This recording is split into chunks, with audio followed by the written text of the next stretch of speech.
NBC Sports Network welcomes you to the following presentation of the IZOD IndyCar Series.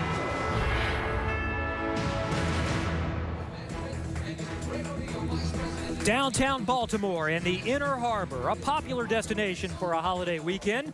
And today, extra busy with the cars and stars of the IZOD IndyCar Series.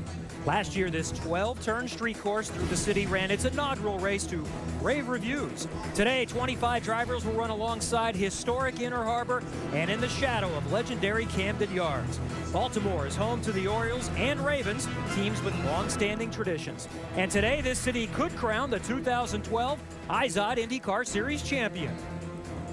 Moments ago, the crew for the number 12 Verizon car rolled out to the starting grid. And today, Will Power is primed to drive it toward his first series championship. But several drivers still have title plans of their own and hope to delay Power's celebration for one more race. The NBC Sports Network welcomes you to IndyCar Central, presented by Verizon, where we'll set the stage for today's 75-lap race. Thanks for joining us. I'm Kevin Lee. The drivers are going to be introduced here in just a matter of moments. Right behind me, just to my left, is where they want to finish the day. That's Victory Lane. We are looking forward to a good one here today at Baltimore. It's the next to last race of the season, and it's the final road or street course race coming up in 2 weeks. Actually, less than 2 weeks. It's a Saturday evening race. We'll wrap up the season on the 2-mile oval with a 500-mile race at Auto Club Speedway in Fontana. Here this weekend, Will Power comes in with a very, very comfortable lead in the championship, and he is one of those that emerged unscathed yesterday in qualifying. And Marty Snyder joins us now from the location where so much happened yesterday. Yeah, Kevin, the talk all weekend here in Baltimore has been about the backstretch. Now, on Friday, you could fly down this backstretch as fast as you wanted. The problem, the railroad tracks I'm standing on, they would literally launch off of this. Then Friday night, IndyCar put in a chicane to slow down the cars. Well, that didn't slow them down very much in qualifying. Many of them taking it wide going in. That made them wide off the corner. A lot of cars hitting the wall in qualifying and practice yesterday here in Baltimore. So IndyCar had two solutions overnight. Number one, they put in a tire barrier back there. They said that will slow everyone going down into the corner. And number two, they added 3 barriers here so that when you do hit the wall off of the chicane, it will be more of a glancing blow. Dario Franchitti told me when you land off of that chicane, it's like the lottery. You never know which way your car is going to go. But the problem, Ryan Briscoe told me those tires make it a blind corner going into the second corner. So many unknowns back here, Kevin. The one thing we do know, this is where all the action's going to be this afternoon. And Marty, one other unknown today to add into it is the weather. We not only have track issues changing a little bit throughout the weekend, but we have a pretty decent chance of rain coming up today. We have managed to stay dry today, but there's the look at the radar, and it looks like it's going to be here at some point. Some thought that it might go south, but doesn't look that way with the way that radar is. But it seems like we're going to be pretty good to at least get the start of the race, and then the strategy will really play in. Well, let's look at the top 4 who are still in contention for the championship. Technically, 8 still mathematically alive, but these are the 4 that have a chance. And Will Power picked up 1 more point yesterday in the championship, so it's a 37-point lead. That's almost a full race. Ryan Hunter-Ray would have been only 11 back if he had gotten that podium finish at Sonoma last week before he was punted late in the race. Helio Castroneves, Scott Dixon still have a chance, and Dixon has the best starting position today, starting next to Will Power. And Will should have plenty of reason to be optimistic going into this event because he was more than just a little bit strong here last year. There is electricity in the air. You can see the incredible crowd that has gathered here for this inaugural race. All 4 cars cooking like clam chowder. We are racing in the Baltimore Grand Prix. And Rahal has the lead. You're clear. And here comes Power to the inside. That was awesome. Take a look at the inside. No. Briscoe hits it. He knows every single lap before he pits right now is the difference between winning and losing. Go, go, go, go, go, go, go.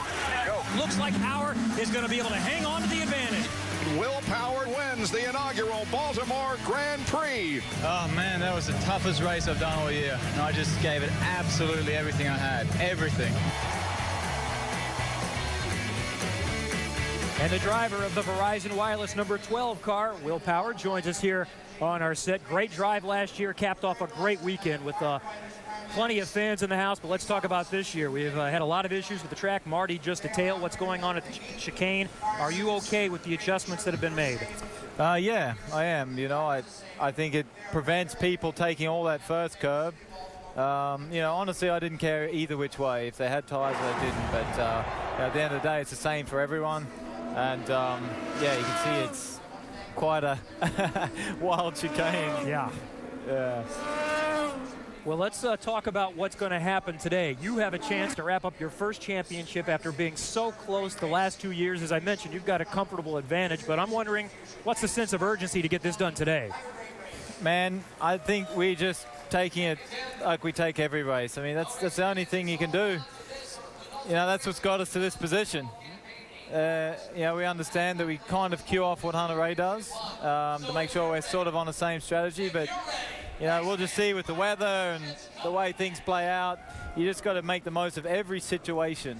A strong race today clinches it, but just 2 decent races get it done. Since you have a cushion, any more conservative today? I just think when you're conservative, it could sometimes be worse for you. You just got to focus on the job at hand and do it to the best of your ability. I mean, you know, I know that you can go like qualifying, that's another level, but I understand how to run fast and consistent and safely in the race, and that will be my plan. Good luck today. Have a good race. Thank you. He starts on the pole for the 3rd consecutive race today, 5th of the season, 29 on his career. Now, here are the scenarios in which Will Power could wrap up the championship. As I mentioned, 37 is his lead.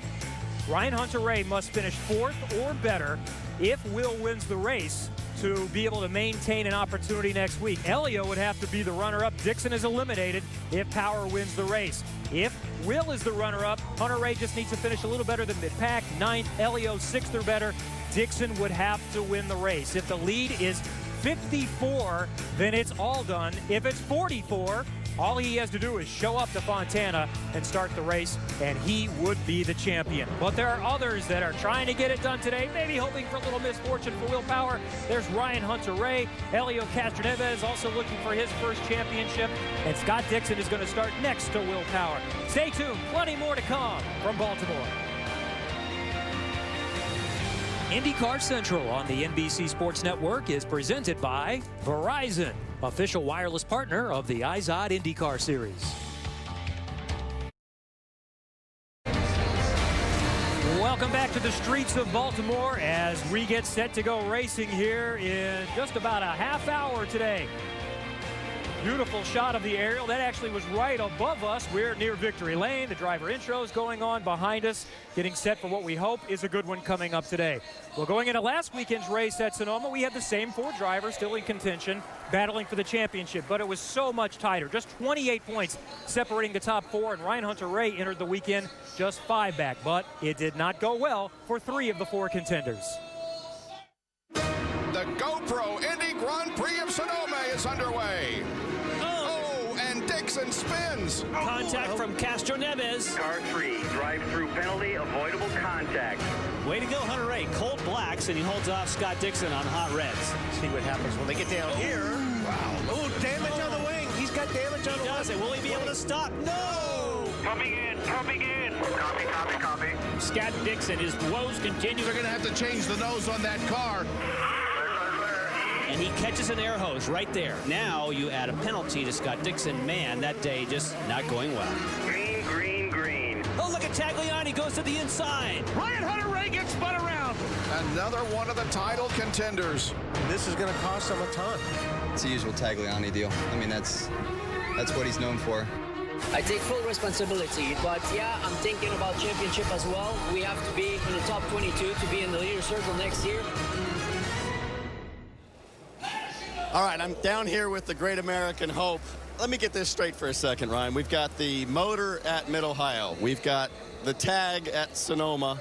And then yesterday, you haven't even done a lap yet. The red flag comes out. What happened? You know how it goes, man. Sometimes things just don't go your way. This morning, though, I ate Lucky Charms, you know, and I'm hoping that's going to do something here. And we might have some weather coming our way to mix up the bag a little bit, but Man, we're concentrated on winning, and then we want to make this thing exciting for the fans coming down to Fontana because it has been an awesome championship fight the whole year. If we get a chance here, let's take a look at what happened yesterday. Here's you sitting here when the red flag come out. It must have been so frustrating, again, to have an issue. I couldn't believe it. It was like, things just, haven't been going our way, and you just have to, keep a positive attitude about it. It was a little bit tough to be level-headed after Sonoma was such an unnecessary situation, but really use that energy to focus here on Baltimore. That's all we can do. Go for broke? Oh, absolutely. I mean, this is our opportunity to get back in this thing, and it's going to happen. It's going to happen today.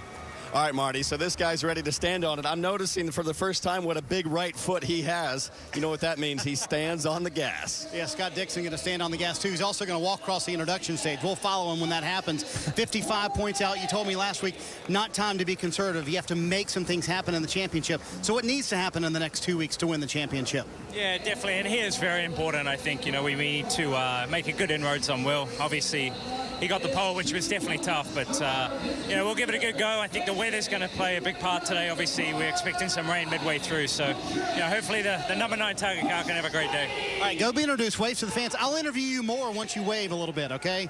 We'll let him wave to the fans and say hi to everyone. All right, Dixie, your impressions of the chicane then this morning after you got to run it and warm up? Definitely a good improvement. I think yesterday we could have used maybe the tires, in the actual chicane. Just it stops you cutting it, and a lot of guys are getting greedy just to catch a couple of 2 or 3 tenths, which definitely makes a difference with how tight the field is. But I think it was definitely the best sort of compromise that we had, and everybody's worked hard, and hopefully we can have a great race here today. You could turn left in turn 1, and make it a really close championship race. Yeah, there you go. We don't want to do that. All right, he does start right beside Will Power when we get this thing underway, Kevin. All right, thank you, Marty. Be careful going down those stairs. Yeah, I hope you enjoyed the tour of driver introductions, Kevin. Yeah, very much. Well, unfortunately, we will not see Joseph Newgarden in a race car today. There he is, and you see the reason. His left hand bandaged up. Scary crash with Sebastian Bourdais. Bruno Junqueira there is who we're going to see in the 67 car. And there's Simon Pagenaud. We had an opportunity to spend some time with him and his car owner, Sam Schmidt, over the last few days. And that's coming up next. That's a nice seat for today's race here in Baltimore. And the buffet is there as well. We are less than 30 minutes away from green flag time here. Well, Sam Schmidt was once a promising young IndyCar driver until a crash at a practice session in 2000 left him paralyzed from the neck down. Still with a passion for racing, though, Sam turned his attention to car ownership, where he found success. Then, last October, Sam was in Las Vegas when a 15-car crash claimed the life of Dan Weldon. And Dan was in a car owned by Sam Schmidt Motorsports. And in the weeks that followed, Sam considered leaving the sport.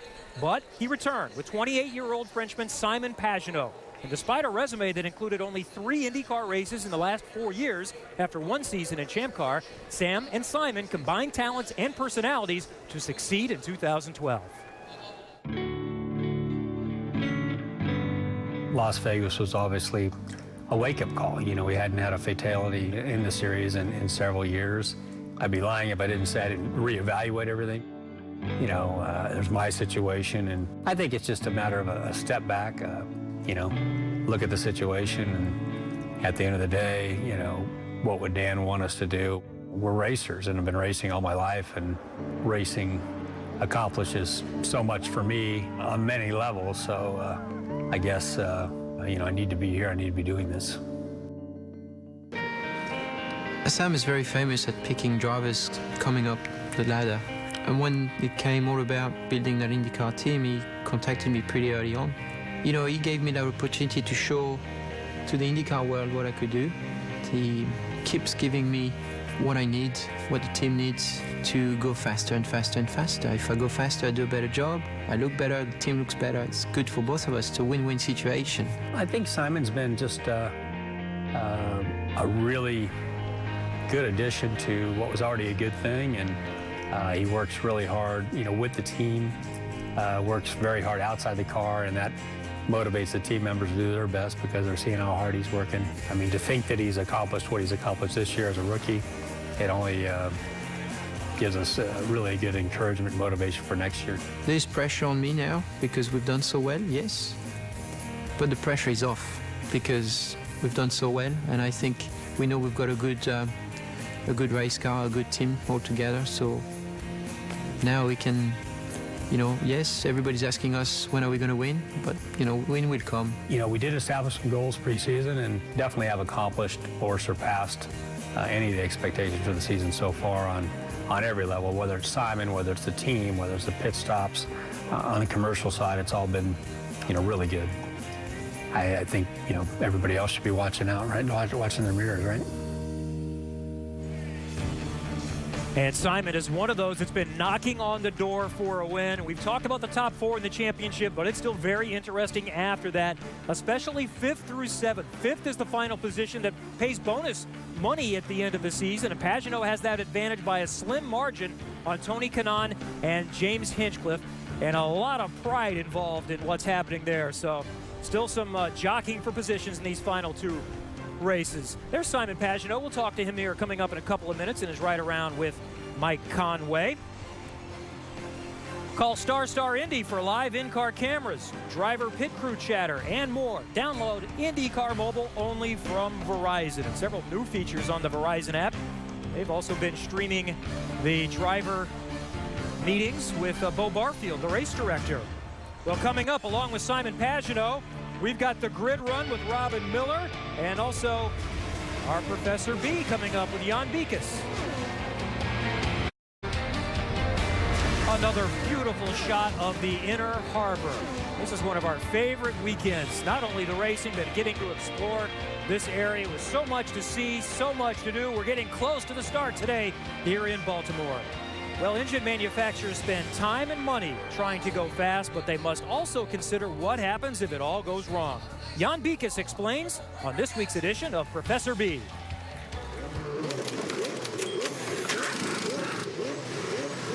With a championship on the line, the last thing you want is to be stalled on course. So new for this season is anti-stall. It comes with the ECU, or engine control unit, that came with the new car. This is essentially a $12,000 computer that comes from McLaren that has 3 levels. One for McLaren, one for the series, and one for the engine manufacturers. But the engine manufacturers can only change the variables, not what's known as the strategies. The idea is the series does not want the engine manufacturers to come up with strategies that might work for something like traction control. So anti-stall, for example, you could specify that your engine idle RPM is 3,000 RPM.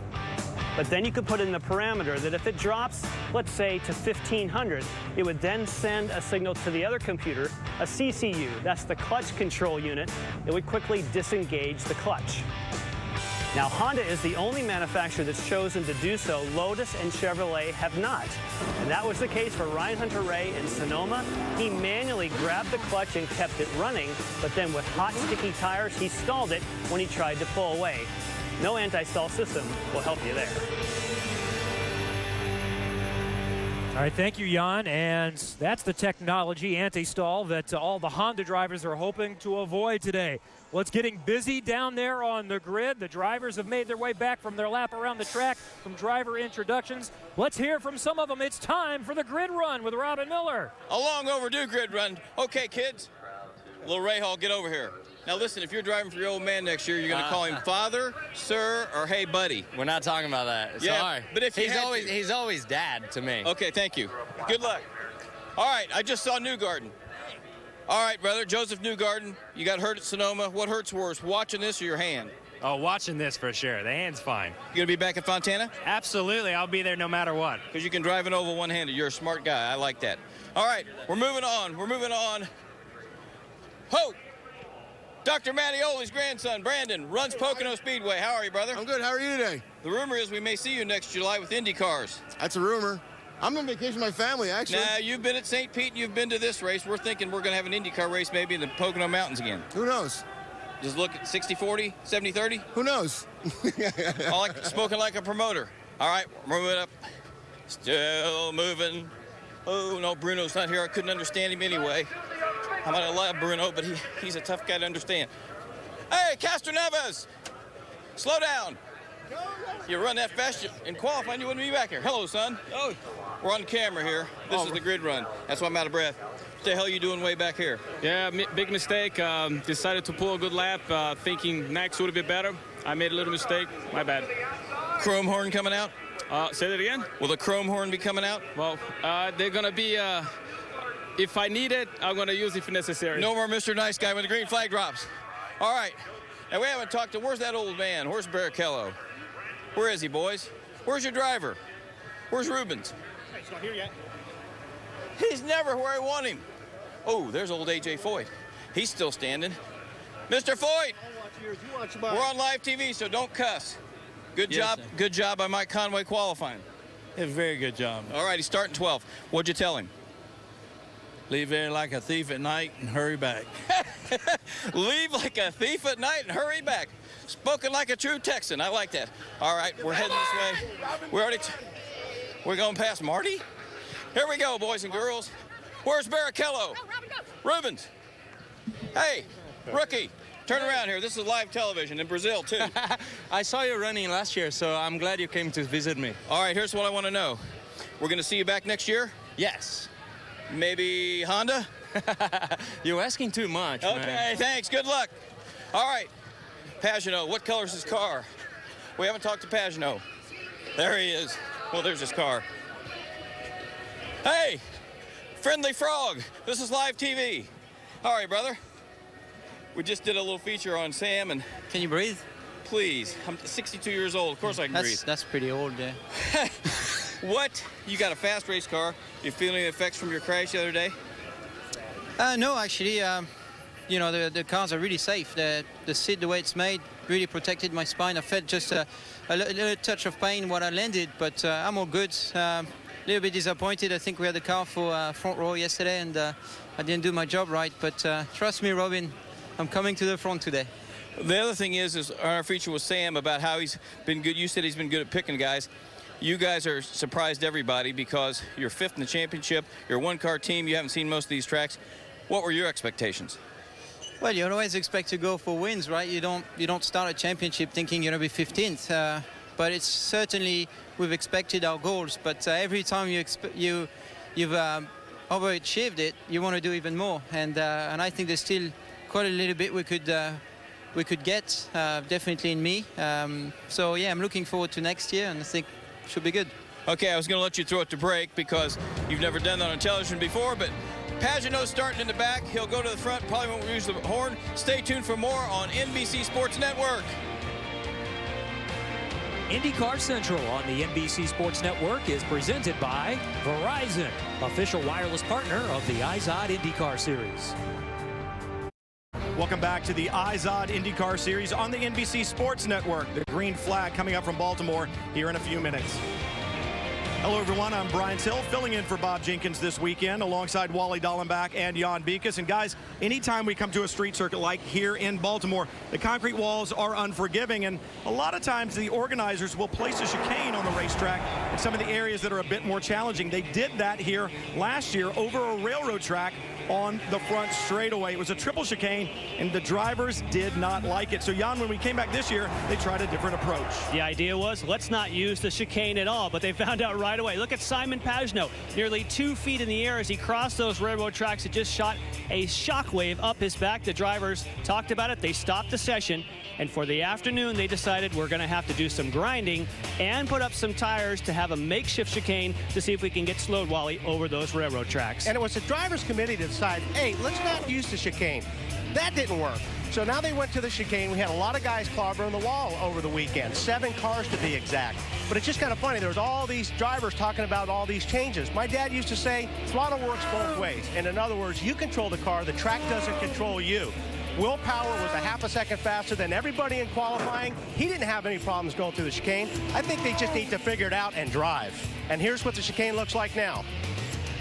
Just the addition of the tire wall there at the first part of it. Your dad should know he was chief steward of the IndyCar Series for a while, Wally, but all of the drivers have to face that chicane today, Jan, but not all of them have to face the pressure that Will Power has on him. And the pressure is intense. And we know that Will has talked about, well, you know, I'm so much more relaxed this year, but subconsciously he knows the last 2 seasons the championship has slipped away in the final race. So there's a very high motivation for he and the team.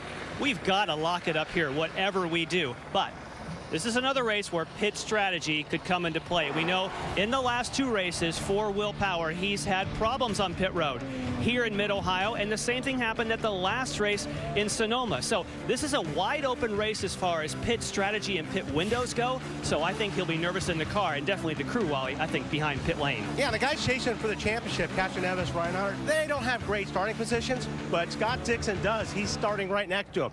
It's time to get in Will Power's head. This is a good chance to do it.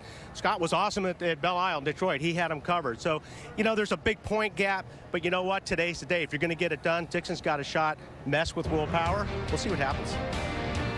Sure, it's going to be plenty exciting from here in Baltimore. Thanks for watching IndyCar Central on the NBC Sports Network, presented by Verizon. When we come back, we'll await the words that everyone is waiting to hear, and that is, drivers, start your engines. Make sure you stay with us. Last week, led by Will Power, 4 drivers were separated by only 28 points in the race for the IZOD IndyCar Championship. But the race through Sonoma provided vintage IndyCar chaos. Oh, and Dixon spins. Let's see what happens when they get down here. Wow. Ryan Hunter-Reay gets spun around.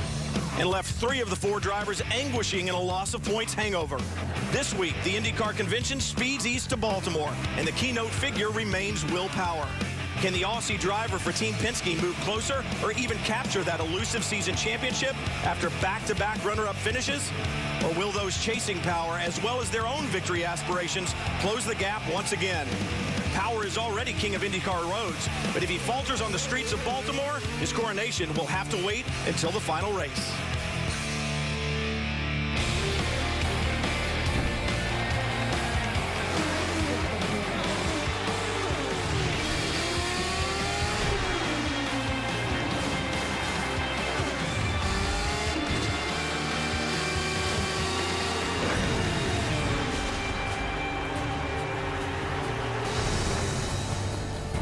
Welcome to the Grand Prix of Baltimore, presented by SRT on the NBC Sports Network.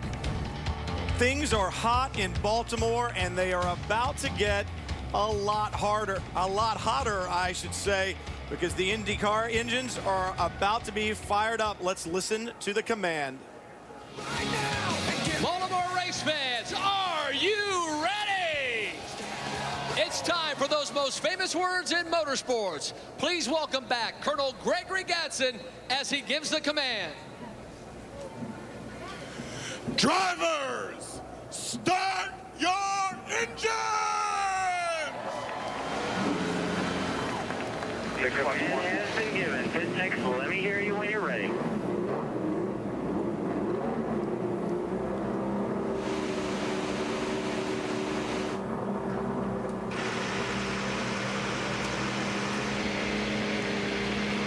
Gentlemen, start your engines. That was Colonel Gregory Gatson, a true American hero, a wounded warrior. Glad to see him here, and our warriors about to do battle in the IZOD IndyCar Series. Plenty of stories yet to go today, and they're going to start down in the pits. Let's go to Marty. Well, Brian, we've mentioned before what worries Will Power about the championship. It's not what happens on the track. It's what could happen on pit road. The pit road at Baltimore, one of the most narrow on all the circuit. And also, at the very end of pit road, you have to make a hard right-hand turn to get onto the racetrack at a slower speed than the 60-mile-an-hour speed limit. Will Power, though, has the best stall here at Baltimore. The first one, all he has to do is drop the clutch and he'll cross the finish line. Kevin? Marty, look who I find here in road number 4. This is Ed Carpenter. This is his best start ever on a road and street course race. He has finished 6th 5 years ago at Watkins Glen, but he's right here with all the fast guys. There right behind him is Ryan Hunter-Reay, still fighting for the championship. Simon Pagenaud, a lot of fast guys here in the middle of the track. So let's see how Ed does starting up near the front, Robin. Well, as Sebastian Bourdais pulls away, Kevin, he was going for 3rd place last week in Sonoma. He was in a terrible crash. Says the worst impact he's had in all the years he's driven Indy cars. But he came over that, he overcame that hurt. His shoulder was hurt and he could barely put his suit on. Held on the steering wheel. He starts 3rd. He's trying to give Jay Penske his first ever podium. And that would go to Mr. Townsend Bell, who's way up high. Hey, Robin. You know, we come to street circuits because of atmosphere, and I gotta tell you, I'm on the 20th floor of some building they got me into. This is like a frat house. This place is so packed. The view's amazing. I can see all the way down the front straightaway. I can see the chicane. The cars are below me. I mean, literally, if I drop this chicken slider, it's gonna land on Hinch's head.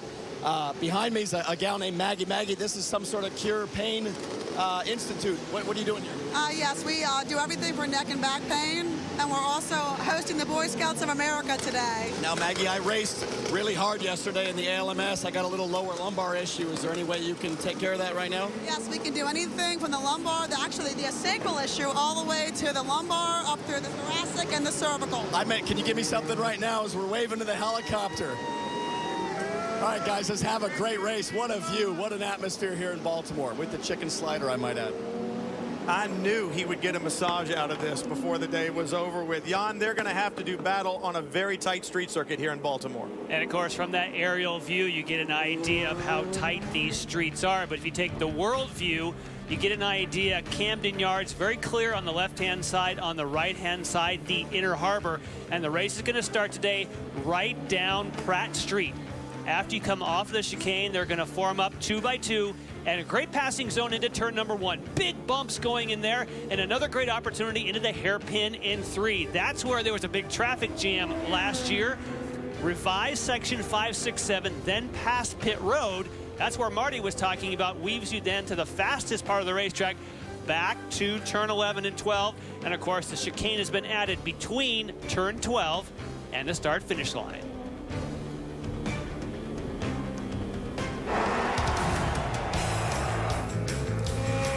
Here. Yeah, we're going to, this is the train checks these guys are having trouble. I mean, it looked like the Baja 1000 when these guys first went out on the racetrack. Put some tires up. It was really tough on the race cars. They needed to do something with the chicane. So to put the tires up, they added the curbs. And it really kind of, brought things into perspective for these guys. I think they like it a lot better. But I'll tell you what, we had some exciting footage yesterday. It's a lot of crashed cars because of that chicane. So hopefully they've got it under control. Let's see how they'll line up today on our Novolog Flex Pin starting grid. Will Power on the pole alongside Scott Dixon. Dixon really needs a victory here. He'll be looking to improve right off the bat. Sebastian Bourdais, Dario Franchitti in row 2. Can Franchitti help protect Dixon? James Hinchcliffe, Tony Kanaan in row 3. And as we move along to row 4, Justin Wilson alongside Ed Carpenter. We talked about what a good start that was for Carpenter. Simon Pagenaud, Ryan Hunter-Ray in row 5. Move on back to row 6, Ryan Briscoe alongside Mike Conway. We drop back to row 7, Alex Tagliani, Elio Castroneves. Row 8, Rubens Barrichello, Oriol Servia will start alongside. Row 9, Charlie Kimball beside Marco Andretti. Andretti looking for a good finish. And James Jakes, Bruno Junqueira, row 10. Back in row 11, Graham Rahal after his crash in qualifying alongside EJ Viso. A little further back, row 12, J.R. Hildebrand also crashed in qualifying alongside Takuma Sato and Simona Di Silvestro. Her birthday this weekend. She's looking for a bit of a birthday present. Well, don't miss a chance to get in on Honda's fastest seat in motorsport sweepstakes. Enter by logging on to shophonda.com. This week's lucky winner is Tyler Traber from Uniontown, Ohio. By logging on to shophonda.com, Tyler won the opportunity to start today's race in the IZOD 2-seater driven by Ari Lyondike Sr. That's quite the seat, I would say. Let's take a look at the onboards today. We'll have some great shots from outside, inside as well. The number 4, J.R. Hildebrand, the National Guard on board. He'll give us some great shots. Charlie Kimball in the 83, the Novolog Flex Pin on board. 22 of Oriol Servia. Also a camera on 28, Ryan Hunter-Ray, the Verizon on board. Hunter-Ray trying to get back in that championship hunt. Simon Pagenaud, who's been very quick throughout the weekend. He wants to make amends for his problem in qualifying. And obviously, we'll start up front with Will Power in the Chevy on board. It's not about just going fast. You got to have good strategy as well, Jan. So take us through our SRT race strategy. And the first thing you'll see is the time for push to pass. 90 seconds and quickly right there. No delay. That's what the drivers want. And nice wide windows for the pit strategy. Should be awesome. Should be awesome. The start should be awesome. They will be in single file through the chicane. Be ready here. Hear the radio. Be ready. Single file through the chicane, and then they will line up side by side, looking for a little later start here on the original start, Bo Barfield says. And there we go. The green flag is out. The entire field not through the chicane. We're down to turn one. Wow, look at Ryan Hunter-Reay making a move early, and Dixon is going to hang in there. Nope. Wow, Bourdais puts himself in position. Now Sebastian Bourdais is in position to make a move on Dixon. He had position coming off a 2, but no, Dixon chops over and stays in second spot. Dixon trying to protect that position. He needs it in the championship. The question is, who's going to burn up some of that push to pass time right here at the start? Boy, everybody so far clean through. We had a lot of problems there on the hairpin last year, but so far so good. Castroneves right behind Carpenter in the Fuzzy's Vodka car, and now that's Rubens Barrichello. He had a fast car in qualifying side by side with Tagliani. Man, this is a difficult place to get it done. Oh, wow, that is really close. And we've seen that problem with this year's IndyCar with that protector in the back, that bit of body work. Sometimes that front wing of the car behind slides in, makes the contact. It's what got Ryan Hunter-Reay at Sonoma. You see a bit of a mix. The top cars, most all of which have gone with the red sidewall alternate. Of course, that's going to be grippier. Piece of wing off of, we believe, Simona De Silvestro's car just at the pit entrance. That's 5, 6, 7. And wow, look at power already. And he is so smooth through that chicane, Wally. Yeah, this is a great shot of what they've done here. And you can see everybody's a lot tighter through here. Yesterday in practice, we were seeing guys come in really, really wide. And they were really, well, Hunter-Reay taking another spot, possibly from Conway. Will Conway do the crossover? Nice. Hey, you know, Hunter-Reay said he was going for it. He's showing us right now. He's not taking any prisoners. Debris from the 7-8 car. It's in the middle of the track at 7. It's being flagged surface. Look out for it, please.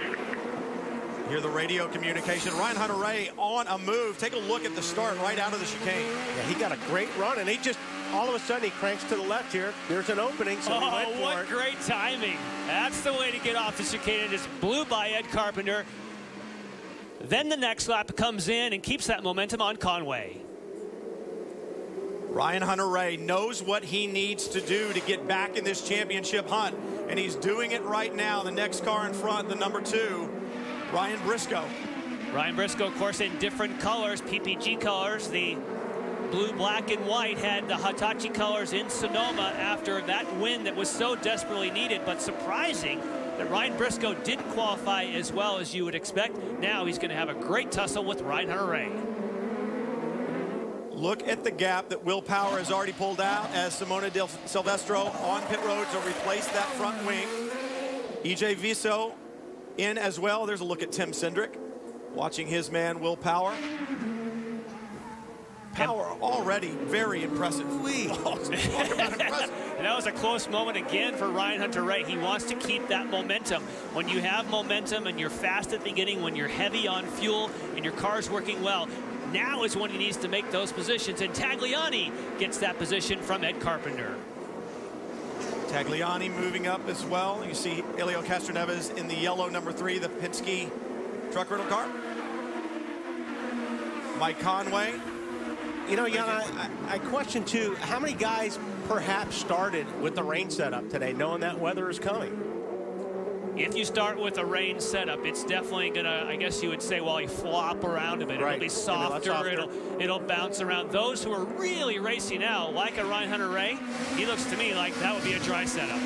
Jan, even though we think this is a very easy 2-stop race, I am told there are going to be a few that are going to make it a 3-stop race. Expect Rubens Barrichello to come in here within the next 3 laps or so. They started on black. I think Marco Andretti might do the same. Kyle Moyer said that's how Tony Kanaan got from the back to finish 3rd last year. And I also think I just saw a couple of raindrops. There's going to be some people that are going to throw the dice here. And it could work out for a lot of people. It's just really going to be luck on if the caution and when the caution comes out while these guys are pitting. But there is one big difference from last year to this year when you're talking about that, Kevin, and pit strategy. Most likely they will not close the pits under full course caution. That's what makes the leaders really nervous. Of course, it depends where the accident might happen. I personally would not want to do a 3-stop strategy. I'd go for 2. Maybe with rain, you could do less than that. Boy, Bourdais is putting on the pressure right now, Scott Dixon. And think about Sebastian Bourdais. He talked about that crash at Sonoma, how sore he was, how sore he still is. The punishment that he's going to go through here in today's race, it has to be absolutely brutal. He will be worn out. Yeah, he said in right-hand turns, he said right there, great example, I cannot get the most out of the car because I just can't hang on to it. Marty? Yeah, guys, and that's the problem. He's just so sore. It was the left shoulder, as Robin mentioned, in this rib cage area that's really bothering him the most. And he said, I really wish, A, this race was a week later, but B, we weren't at Baltimore just because this racetrack, it is a street circuit and so rough on his body the entire time. He did tell me, I think the race will be a little bit better because qualifying, I was going all out. Yeah, but adrenaline fixed a lot of that, Marty. Oh. When you've got a good race car like Bourdais has right now and you're driving to the front, that pain goes away. I think there was a shot of adrenaline right there as Bourdais makes the move on Dixon. Dixon does not want to see that. That will separate him from Will Power by another position. As I said, things are heating up in Baltimore. The championship is on the line with just 2 races to go. Scott Dixon doing all he can to hang with Will Power. We'll be back for more IZOD IndyCar Series action from the streets of Baltimore. As you saw at home, a couple of cars making pit stops. J.R. Hildebrand was in. Could be a 3-stop strategy there. I don't think there was anything wrong with the car, yeah? No, Barrichello also chose that 3-stop strategy, and I don't think you'd want to do that, especially if we think that raindrops are in the future, because if it starts to rain, you're going to hit pit road again, and then you're way out of cycle. So for me and Will Power, I would want to stay out, and then obviously if you get wet conditions, then make your stop, even if it's 3, but at least you're picking up rain tires.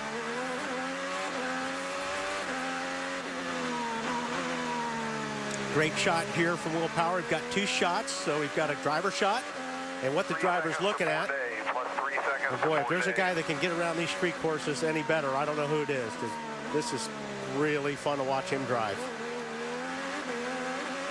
Getting the whole works. You heard from Tim Cindric giving him his gap. Now Graham Rahal in the pits. The idea here is that they start on blacks, and they want to get rid of them quickly. But again, when we start having reports from pit lane, yeah, you almost got to change the strategy if you got rain coming. I mean, you're right. I mean, these guys that have pitted early right now, if the rain comes out, they put themselves in a pretty deep hole. I think so, because we keep hearing reports there are a few raindrops around, and boy, I wouldn't want to have just made a pit stop if I need rain tires. Well, and good move and good work on the part of Graham Rahal's team members. Pulled that air gun back just about the time he ran over. That would have been a penalty. Will Power still leads. And guys, here's a theory for Will Power. I talked to Tim Cindric about the rain coming, and as we've mentioned, you can see on the lens it's starting to sprinkle a little bit. This is a small shower, so how long do you stay out and risk it? The other strategy for Power on the reds, get as big of a gap as you can to second place, run as hard as you can. Do not save any fuel right now, because we know eventually we'll have to put on rain tires, and then we don't know what's going to happen after that. So for Power, right now, 0 fuel save. Go as hard as you can every lap. And Marty, one thing that surprises me, if it does rain, the rules say you don't have to run reds or blacks. So to me, why would you even start this race on blacks if you think rain was coming? Because that rule goes out the window. You could run the whole race on reds or rain tires, and I think that's what Power wants to do. See some moisture on the lens from the helicopter. You see Will Power out in front. It's the 10th race he's led this season, 2 more than any other driver, and he's led on every street and road course except Detroit. It shows you why. And Bourdais. Oh, here we go. At Carpenter. Problem for Carpenter. That is at the exit of the chicane. It took a little bit too much. Now, they should not close the pits. Sorry, so keep your eye on the pits. People may take advantage because that's new this year. Bo Barfield trying to leave it open. Full course yellow, there's cars coming. Hey, let's take a look. Sorry. Best opportunity we've had all year to do something, and I just pissed it away. Whew. And I like the call they made on bringing that wall out.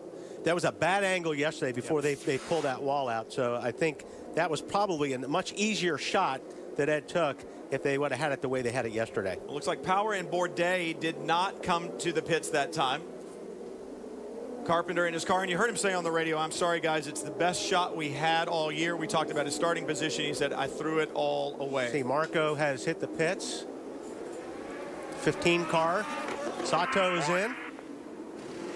So you'll see most of those that don't have too much to lose for track position go ahead and take this opportunity. That really opens up your options later in the event. Yes, but I still say everyone will be dictated by rain. Takuma Sato getting his service finished. Up now. Go pack up. EJ Viso, JR Hildebrand flash by down the straightaway as Takuma Sato heads back out. Talked to the Rahal Letterman Lanigan team, and they said Sato is hoping for rain. Oh, yeah. He would much rather run in the rain, and he was actually pretty quick in a practice session in the rain the other day. So Sato, one of those drivers, not disappointed to see a little moisture coming down.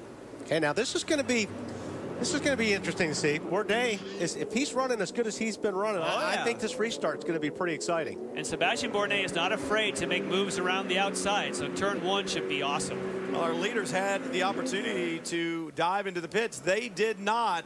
We're underneath full course caution for the first time from here at Baltimore, the Grand Prix of Baltimore. We'll be back to more from Baltimore, the mean streets, right after this.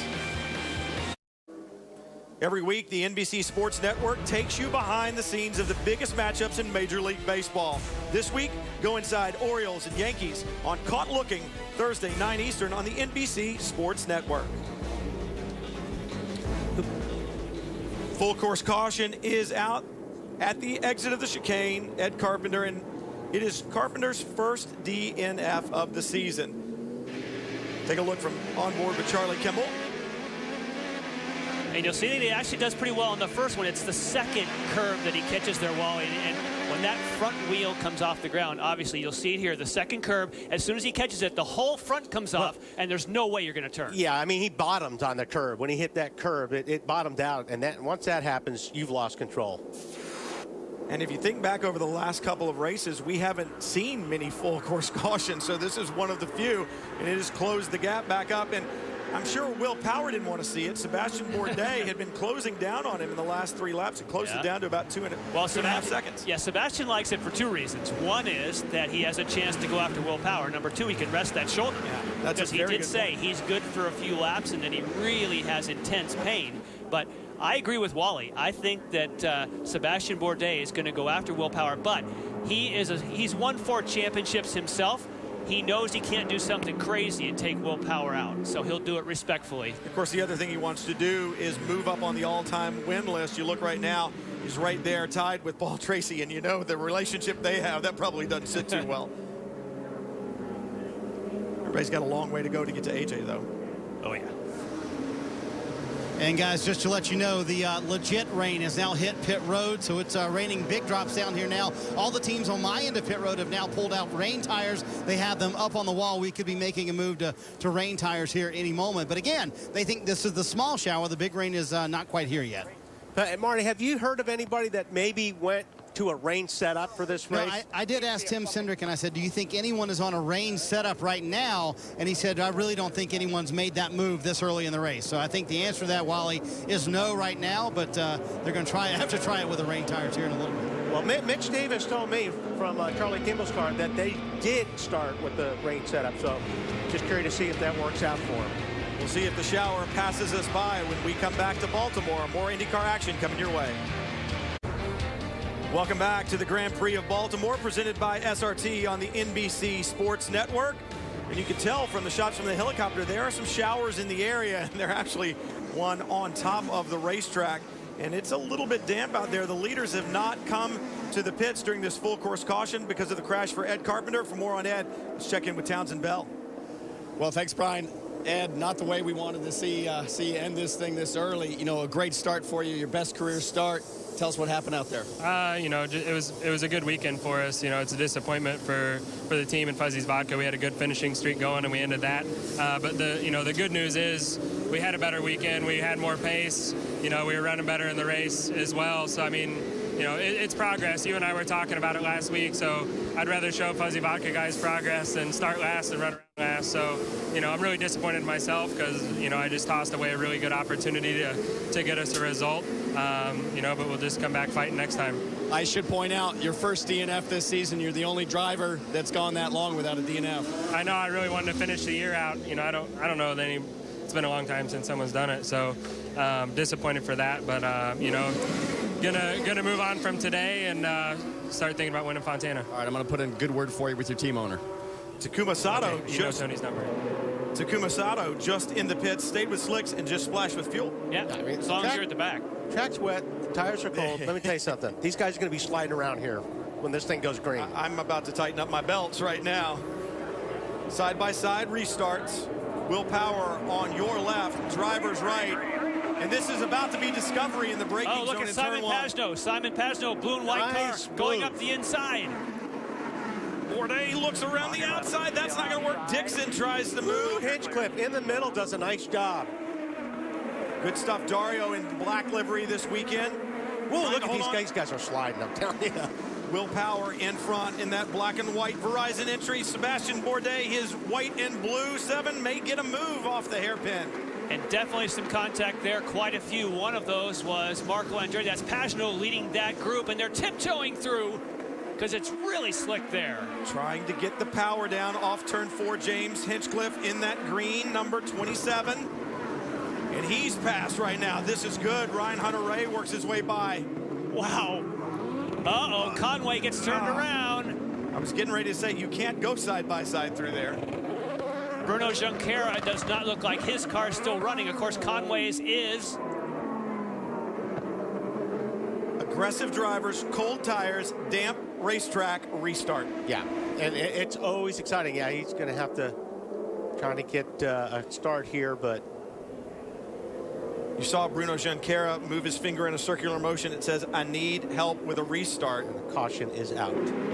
Oh, Bourdais is spun. Did he make contact with the wall? Look how wet it is right there, though. Yeah, you can see the shininess of the surface and the way these cars come off. Hearing that he did not touch, and that's good news. That car has been handling very well. That white number 7, the McAfee on the rear wing. But just trying to get the power down coming off the corner onto the front straightaway wall.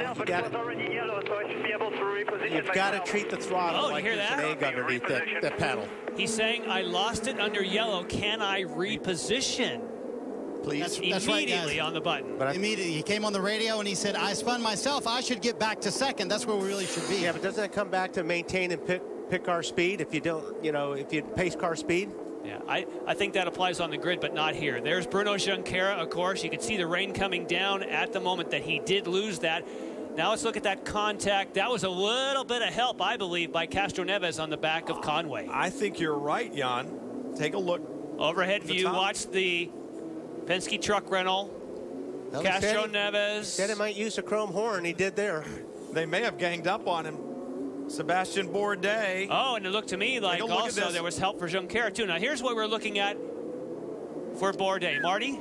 Well, guys, Dario Franchitti coming to pit road here. These will be slick black tires are the primary tires they'll put on and head back out on the racetrack. The rain down here, just for your information, has stopped. They told Will Power that before the last stop, or before the last restart. They said it stopped by the start-finish line. He said, yeah, but the rest of the track's wet over by, especially by 10 and 11, and that's where Sebastian Bourdais had his problems. Mike Conway in as well, and the number 14. Go, go, go. Red still on the 14. So to wrap up on the whole situation for Sebastian Bourdais, you can reposition before the start of a race, but if you spin under caution, they're not going to let you go back and take your position, in my opinion. He lost that. I think he'll have to stay there. Yeah, I'm going to agree with you, Jan. That's... The driver has to make, I think the driver's got to make the call how wet it is. Yeah. Listen, the crew guys just say all they want, but you're sitting there looking from this spot, guess what? It's pretty wet. So well, and here's what adds to even more, Wally, is the fact that that rain shower has kind of passed, they think. So do you put on rain tires when only part of the track is wet, or what do? You just survive through that one part of the track. But I think that's still, that becomes a driver. Yeah, a driver has to make that decision. If he feels comfortable that it's wet, but I can get through it the way I am. I think it really has to go to the driver on making that call. We've got our first taker for rain tires, it appears. Alex Tagliani and the Barracuda Racing Team have put out the wets now. He hasn't committed to coming in, so maybe this is just being on the ready in case they decide to come in. Well, I'll tell you what, the incident between Helio Castroneves, Mike Conway is under review. Hildebrand with some damage on the left front of his wing. Because he got into the back of Bruno Junqueira. We saw that secondarily from the overhead shot, so he turned around Junqueira in that same spot. I'll tell you the driver that I think is very brave right now, Dario Franchitti with cold black tires, the primary tire. He took brand new tires on that last pit stop. Look at the tires. Take a look at the front tires. When they're shiny like that, it's how damp it is. So Dario out there with brand new tires. Hard, cold, and wet. I tell you, many of the crews now. It looks like, Marty, I don't know where you are in pit lane, but down here on the edges of pit lane, it's raining. I'm telling you, it is not raining at the end of pit lane. That's the am I crazy, guys, or what? We're not that far. What's the weather rock say, Wally? What does the weather rock say? The weather rock says the racetrack is wet? Yeah. Well, the weather rock on this end says it's dry. So, in fact, Briscoe had rain tires out. They decided to pull those in. So, I'm telling you, I think this is one shower that's passing quickly. Bruno Junqueira in and out, and I believe that looked like rain tires. Yep. Bruno Junqueira does have wets. EJ Pitted put wets on. Go as easy as you can on these wets here. Well, I think Marty makes a very good point. If it's dry down on that end of pit lane and wet on this end, it's the same on the racetrack. You're going to have different conditions across this racetrack. There's a look at the weather radar. See, Marty's way up there where it says Delta. We're down here around Washington. Now, here's from the booth, Marty, so take a look. That is rain. Yeah. Now, for those who just stopped and got rain tires, they may have just pulled off a great strategy, because everyone who stops now to get rain tires, they'll cycle forward. Do my little Al Roker here. It's 86 degrees. You saw that, high humidity. And now, but look at this. This is coming down into the hairpin, turn 3, and that area doesn't really look that damp at all. But I think you'll lose more time on dries if the track is half dry and half wet than you would the other way around. Those rain tires work pretty good when it's dry. I think what we're going to see is Jan's comments about pit strategy at the beginning of this race. The rain has really changed that. It'll be multiple stops, and you won't need it for fuel. It'll be either to go to rains or get off of rain tires as they begin to chunk if the track begins to dry. I'll tell you what, this is going to be a rodeo right here. You got guys on rain tires, guys on slick tires, guys on warmer slick tires, guys on sticker slick tires, primaries and secondaries. And to show you how much the debate is, Briscoe's laid out tires once again to come get them and give up the track position he has. So I think Ryan Briscoe will now come down and get rain tires. This is going to be very interesting. And imagine how nervous Will Power is. He knows he has the slicks on. He knows part of the racetrack is wet, part is dry. This could be very big in the championship standings. Tag is in as well. Oh, no. Hey, Bourdais listed as second on the scoring, and he just went by in second place behind Will Power. So I think he might have got moved back to second, boys and girls. Wow, they let him have it back. I'm surprised. French diplomacy. Well, good for him. Good for him for saying, okay, the positions were locked down under yellow. Green this time by. So they just replaced the way. They didn't put rains out. And guys, just to follow up, Ryan Briscoe did not pit. He waved off the rain tires. He said initially, I want them. Then he waved them off and said, I will stay with slicks. Tell you what, I'm going to want rain tires right now, Brian. It's raining down the front straightaway. Here we go. Hold on. Nope. You can't even see. Look at the spray. By the way, Bourdais is back. Bourdais did not regain second spot. So look how they have to just tiptoe through here. All clear. Clear. It's so difficult, especially for the guys in front. They are the pathfinders. They're the first ones to it. Exactly. My, oh my. That was a better start than when we took the green, the initial green. It looks like Kanaan going up the inside of Pagenaud. That's in the Geico colors, blue and white. That was a nice move. On board, Ryan Hunter-Reay. I think Bourdais picked up a couple of spots there, though, because he's in front of Kanaan right now. Pagenaud right there in front of Ryan Hunter-Reay. Listen to that wheel spin. Oh, and here Castro we go. Neves and Viso. And Elio still under review for his impact with Mike Conway, and now he's involved in yet another. And Will Power once again is leaping out in front of Scott Dixon. They haven't even completed a lap yet. But rain tires. Look at Wally, you're right. Sebastian Bourdais had to drop back. They didn't let him keep that second spot, and now he's on a charge. Here we go. Oh, wow, you can see the tracks. That is so dangerous on slicks. You've ever driven it home in your car when the tires are wearing out in a rainstorm and you feel that little hydroplaning? That's one thing. You're not in an Indy car that's capable of going 180 miles an hour. down city streets with concrete walls on either side. Yeah, you basically have to do everything in slow motion in the rain. Brakes, throttle, turn in the car. Turn 4 just moments ago. You're on board with Oriol Servia, and he makes the contact with Charlie Kimball, and it spits Ilio out to the outside. 2 more guys off. Is that Wilson? That looks like Wilson went straight in turn 1, and he was battling with Bourdais. Wow, and Ryan Hunter-Reay now trying to go to the outside if he can, and Hinchcliffe goes up the inside. Simon Pagenaud in the blue 77. Hinchcliffe in the 27, the green to the left. Full course caution, and the pits are open. It's Marco Andretti in the number 26, the Dr. Pepper entry into the tires. And well, you knew it was coming eventually. No, you had to. Now everybody's coming in. Dixon's in. Bourdais is in. Pagenaud's in. But Ryan Hunter-Reay stays out. So Hunter-Reay is going to take a gamble, and he'll take the lead. Well, and doesn't he have to? I mean,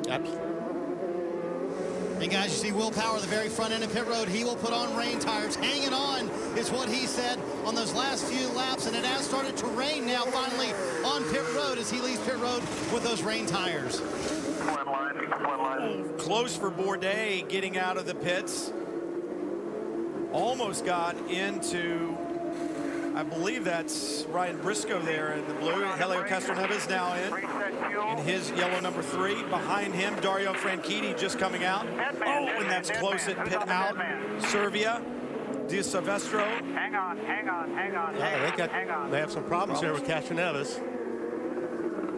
Long pit stop there. Yeah, that is not what he wanted to see. James Jakes right there in front of him. Castroneves not having a good day. It's down in turn 1, I believe. That's right there. So Power stayed out, correct?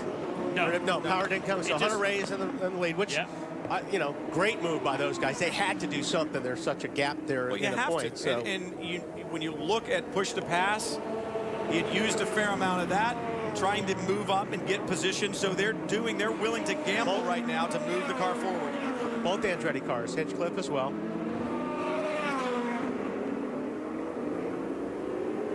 The Home Ultra safety crew works to get Marco Andretti out, and he is buried in there pretty well. And we talked about Justin Wilson having a problem.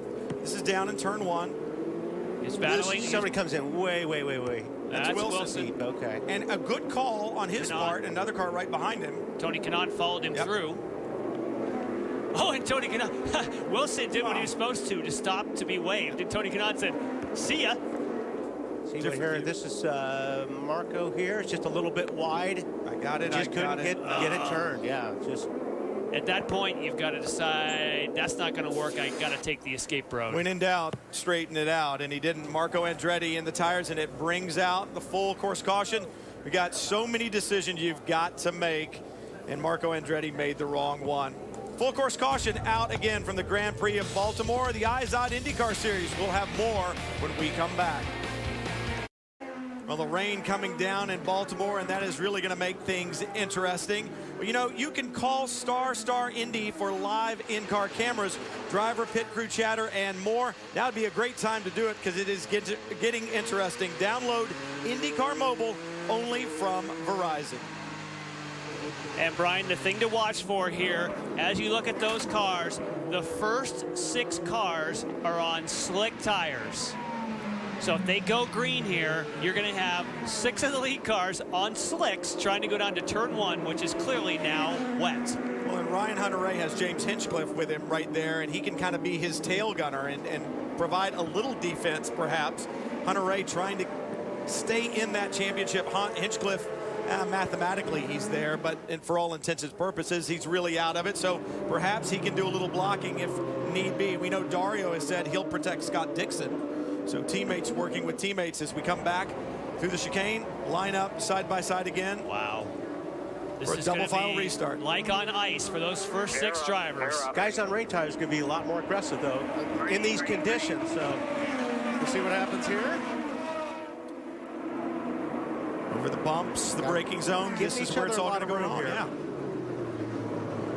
Oh, look there on the outside. Somebody comes in deep, and you got to wonder, I couldn't tell who it was. Were they on rain tires? I think it's EJ Viso. Viso on wets. Oh, and there's Dario. We were just talking about him. He's on wets. Spun in turn 1, but it'll be interesting to see if that was on his own or if he had a little help. Man. No, Wilson, you got to watch here in these conditions. He's pretty good in the wet.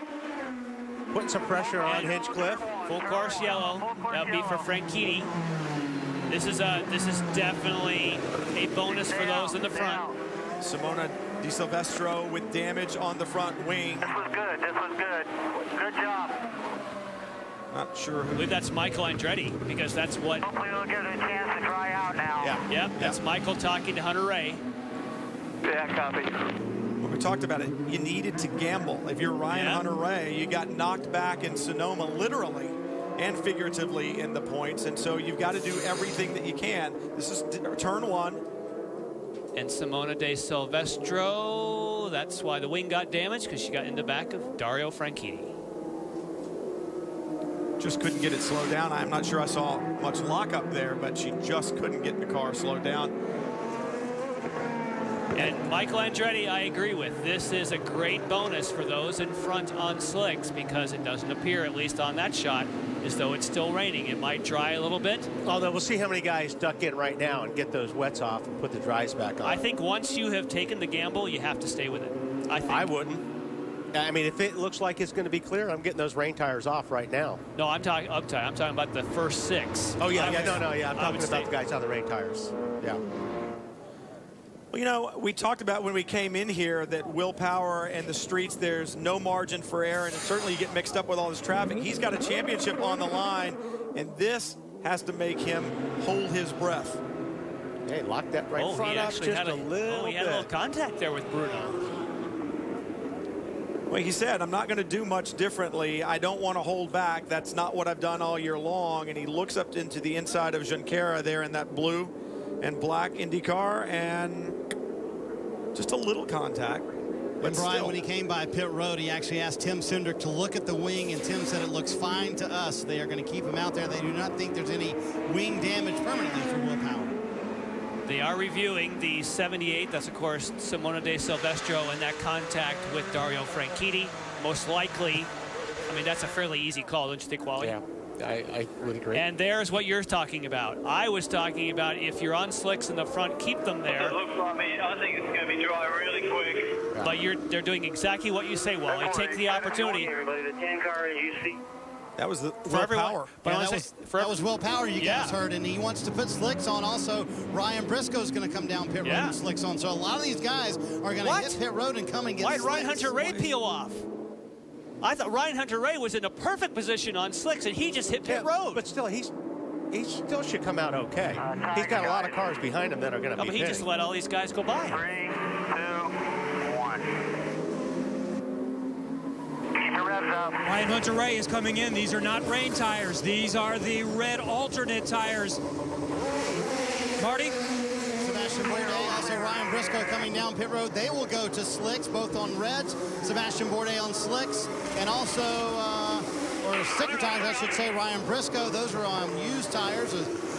One cycle on those tires. Will Power deciding not to pit, listening to the radio conversation with those guys. He said, let's stay on the rain tires. Well, now they put the tires back out for Will Power. So a little confusion down here for Will Power's team. And that is confusion. You think if he saw Ryan Hunter Ray come, that he would come with him if he wanted to go back to dry tires, but now he's out on the racetrack. He's going to lose that position again. So just take the green. One to go. Wow. And I think you know what? I think you hit it on the nail on the head. They were just pre-programmed to do exactly the opposite of whatever Ryan Hunter Ray did, and Michael Andretti just threw. No way was I expecting Ryan Hunter Ray to come on pit road. It either was Will Power. But he still has one of his cars up front right now. So he threw the dice and gambled with one. Wow. Interesting. You know that Power, if it begins to dry on those wets, is going to fall backwards. He's going to have to make that change. He's not in a good position. No, Ryan Hunter Ray is going to go back past him. Hinchcliffe up front now. He's taken over the point. And when we look at this section of the racetrack, and I know it's a different type of surface there, it looks reasonably dry. But off of turn 4 here, it's certainly dry. Yeah, but this is points as they run. If it's not raining, it will dry out real fast. You will have a line very quick with these cars. And yeah, Power's not in a very good position right now. I'd take it right now. Points as they run. Power, Hunter-Reay down by 53. Dixon, and then Castro-Neves. So James Hinchcliffe behind the safety car. And we'll look back as the cars go through.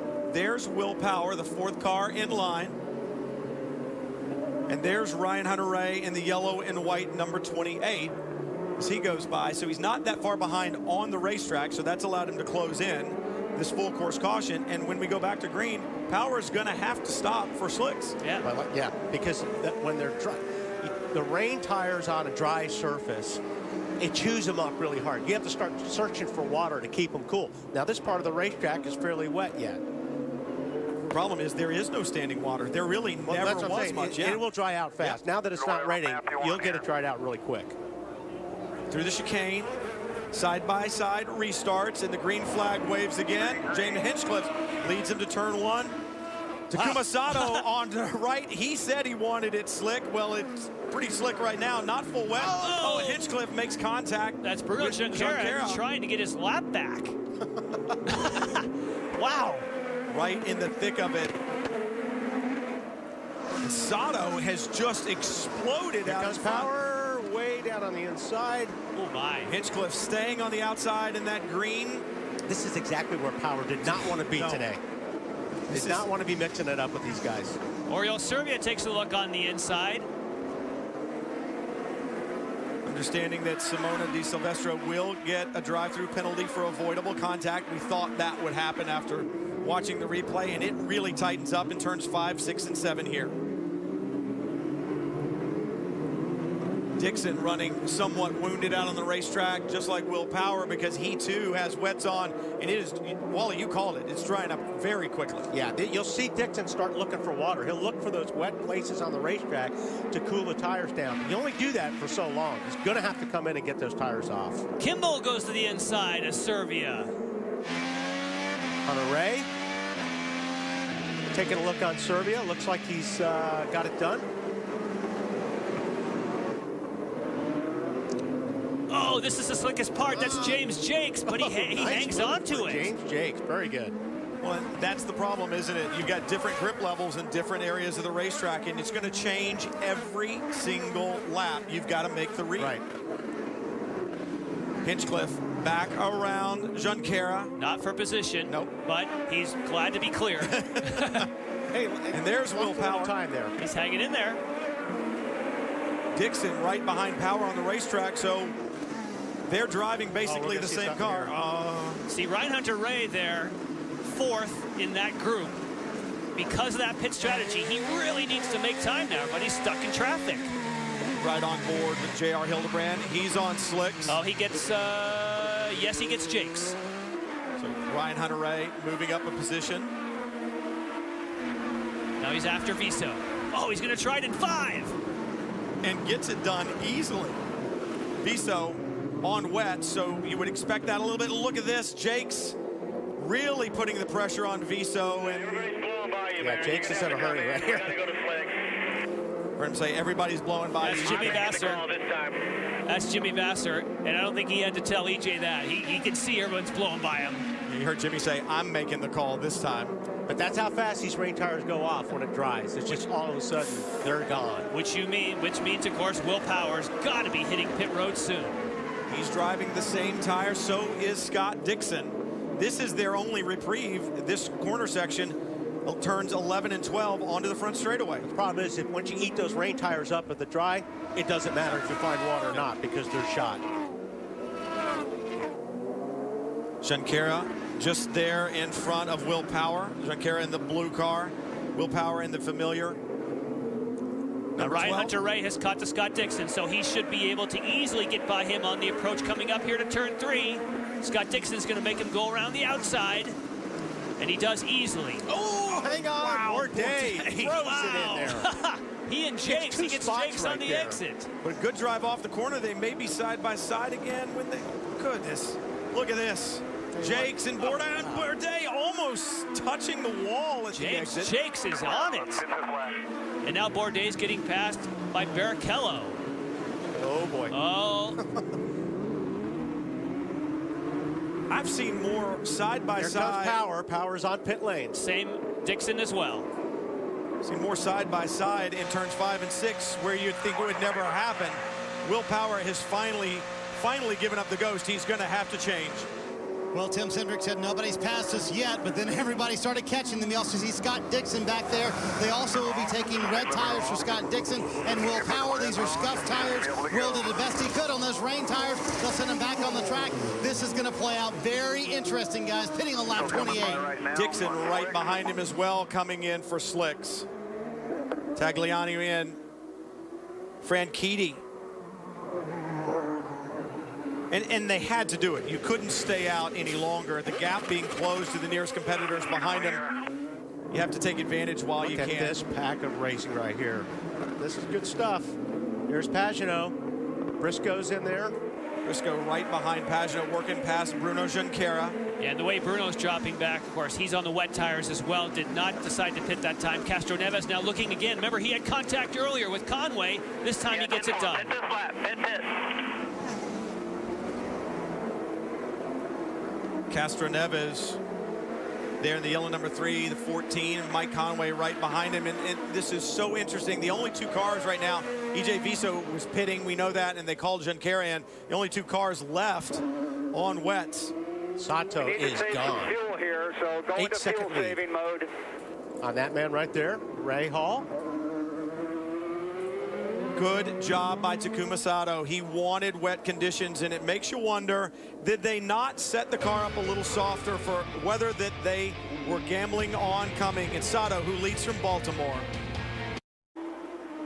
Ryan Hunter-Reay just flashes by in his yellow DHL machine, trying to chase down this man, Takuma Sato, who has a 6-second lead here at Baltimore. James Hinchcliffe comes to the pits. Kevin? Good first stint for Hinchcliffe. He worked his way up from mid-pack all the way to the front. He's going to use a set of primary black tires here. And let's see where he recycles out. Hinchcliffe in 3rd. Clear behind Elio. Clear behind Elio. Probably 16th or so, I would think. And the thing that's interesting, though, Hinchcliffe having a good run. He's only burned up 1 second of his push to pass time. Looking through it, Graham Rahal running 2nd right now, hasn't used the button at all. And we talk about Ryan Hunter-Reay trying to move back up. Currently in 3rd, he's burned up 41 seconds of his, so he's used just over half of his push to pass time. Now for Takuma Sato, he actually hit the pit window when he pitted early, so he has to save maybe a little bit of fuel, but assuming it stays like this, he still only has 1 stop left. So that was fantastic strategy by the Rahal team. And just before we went to break, you heard Bobby Rahal on the radio. 0.61 is the number. And that's a fuel number. 0.61 is how many that's 0.69 of a gallon per lap that you're burning, is what they're telling him for that fuel target. Said James Jakes with a problem in turn 1. Been running 6th. Oh, he just locked it up and just had to almost got Kimball. And that's really a shame because Jakes was having a great race. Oh, man, he was very racy today, to say the least. There he goes. He's rejoined. He does a good job for Dale Coyne, and it's that one little mistake. We talk about the undulations in the road. That's what a street circuit is all about, the different pavement changes, and I think it just caught him out. Talk about qualifying yesterday, Will Power made the same mistake twice. Right. And you know, James he's lost a few spots. He's in 11th. He can still regain that, but he's doing a great job today. As a driver, you just have to put that out of your head, don't you, Jan? Oh, yeah. Back to the Sato situation. Remember that he had come in, and here's 3 wide into turn 1. Pagenaud leads Wilson, and it looks like Kanaan is going to get a spot on Bourdais. Pagenaud is, if he gets up there to the front, he's going to make things interesting as well. He has been fast here all weekend. Takuma Sato out in front were wondering about their pit strategy and trying to save fuel. Townsend has more. Yeah, I stand here with Bobby Rahal. He's in the midst of meeting with Jay O'Connell, their technical director, just working the strategy. What a difference a weekend makes for these guys. They were nowhere in Sonoma. They're firmly back in the game here. Right now, right on pace for a good finish. And of course, Townsend, what they did was they had pitted early for tires, and then when there was a caution period, they decided to swing through and top off on fuel. Remember, we saw Sato come through and just take fuel? Oh, it was perfect because it got him in the window. He has to save a little, but he'll still only have to stop one more time. That was Bourdais that just hit pit lane, I believe. Bourdais is in. And guys, he's on pit road. Now, I'm not sure why they're pitting. He's actually pointing to the right rear as if something is wrong on the right rear of the car. They pitted on lap 23 and took on red tires at that time. You see the battle on the track between Graham Rahal and Takuma Sato. And Sebastian Bourdais leads, but he pointed to the right rear of the car, and they were here for quite a while. We'll see what's going on. Got a caution out, but Graham Rahal made up about 6 seconds on Sato. Oh, it's Jake's. Graham Rahal made 6 seconds up on Sato there in the last 3 or 4 laps. So, well, that's what's impressive. And for James Jakes, Jan, we were talking about it. You've got to put the mistake behind you. If you don't, you'll take it into the next corner and around that next lap. And perhaps James Jakes still a little hot under the helmet as Rahal comes to the pits. Second stop for Graham Rahal. Because they didn't make it through the first round of qualifying, he has 2 sets of sticker reds. This is another set of sticker reds for Graham Rahal. He's having a strong run here today. Why wouldn't Sato come in? Sato doesn't need to. I'm surprised that Rahal, they must not have got all the fuel for Graham Rahal on his last stop. And actually for Sato, this is exactly what he wanted because he gets a little bit of caution time. You don't burn as much fuel. And he's looking great. I mean, they shouldn't have to pit again until, let's say, lap 46. So Rahal must not have had all the fuel he needed. Marty? And guys, indeed, there was a problem for Sebastian Bourdais. It was a cut right rear tire. That's why they had to come to pit road. They have new tires on, but they look like they were headed for a podium. Got a lot of ground to make up now. Wow, and that is disappointing. You're driving hurt anyway. And then for a guy like Bourdais, you've got to come in, spend time in the pits, and now try to make up even more time. Especially when you have a rocket ship like he's had all day long.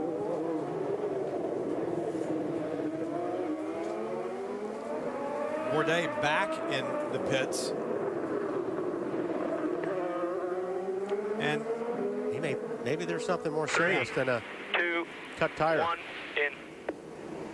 Yeah, it looks to me like he's gone back out and said that wasn't the fix.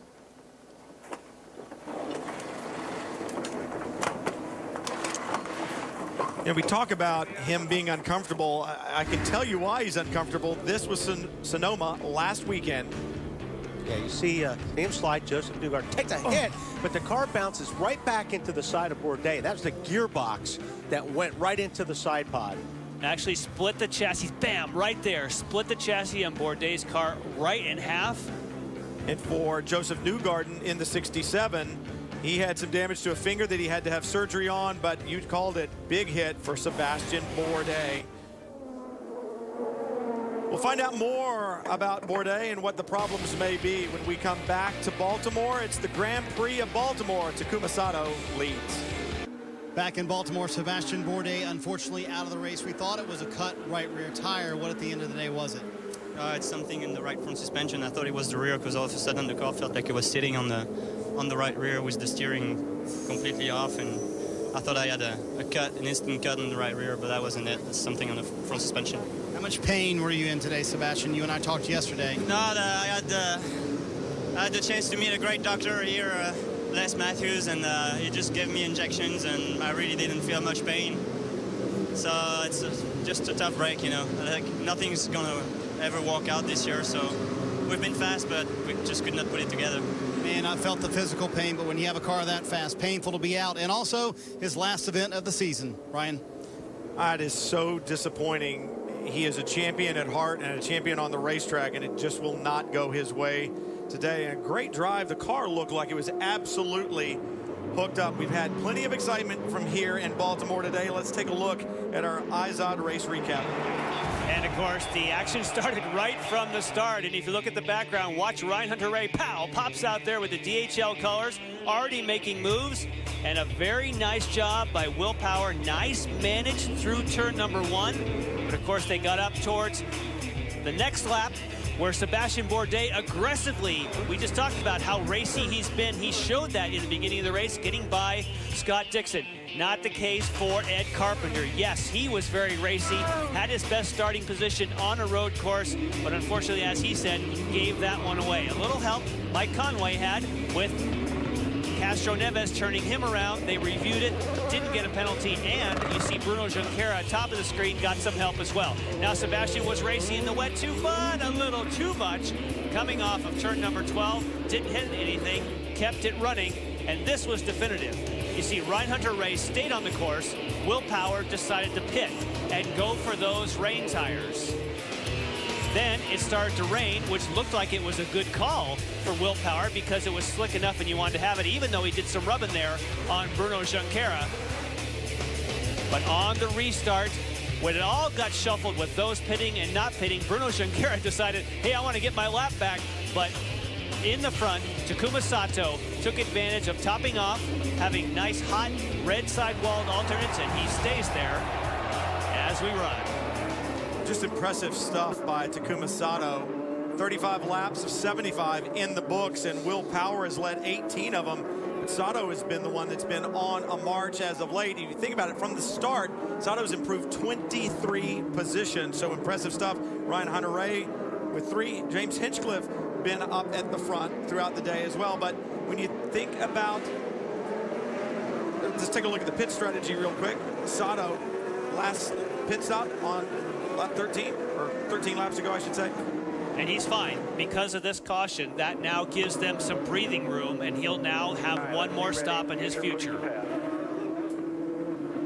There will be some people behind him that can be more racy because they can use a little more fuel, but he won't have an additional stop. Now watch Ryan Hunter-Reay. I think he's going to be on it. He's had some great starts here so far today, and he has another good one. And there's another. Kimball to the inside. Wow. Nice movement. Look at Pagano. Holy mackerel, he came out of nowhere. I told you, Pagano got to the front. These guys were in trouble. Both Sato and Hunter-Reay were on their push to pass when we went back to green, but Pagano must have been as well. He timed that perfectly, and Hinchcliffe with a problem. Cut down right front tire that we can see from here. That's going to be probably another caution. Another full course caution. Wow, Simon Pagano. There was a lot of guys that made great starts on that last restart. That was spectacular. Sato, unfortunately, not one of them. And it must be more damage than just the cut down right front. The car looks okay from here, but James Hinchcliffe standing up, and Hinch had been having a pretty good run. We talked about it. He led a couple of laps, but something in the front suspension that he's trying to look at to see if there's more to it.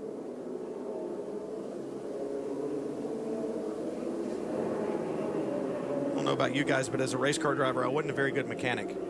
Well, he was enough to say, hey, I just checked it out. Just refire me. I can get it back. So as Hinchcliffe gets back in and tries to get back underway, here's the restart from on board with Simon Pagano. Now, he must have had perfect timing right here. And he does. He gets a run on Kimball. Blows by Kimball. Right here. Well, back to the inside. And then Kimball got stuck up behind Sato, and then that allowed him to drop back to the inside. Spectacular. Kimball made a good move there as well. He did. Kimball pops out. He has a run. And then all of a sudden, where did Pagano come from? Nicely done. And Sato just did not time it well. He was on his push to pass button, but he's dropped all the way to 5th on that restart.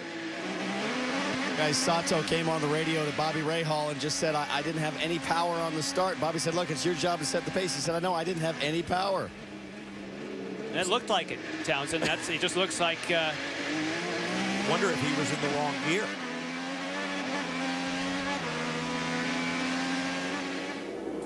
Let's look for the green car. Oh, Hinchcliffe just got loose. Oh, he got a little side to side there with Conway, but it looked almost like he got a tank slapper on his own. Yeah. The car didn't look right even after he made the contact. I know the right front was down, but it still looked. I think maybe that's what Hinchcliffe was thinking as well, and there must be something askew. Under full course caution, James Hinchcliffe getting fired back up. He'll get back around to the pits. For Simon Pagenaud, things are looking up from here in Baltimore.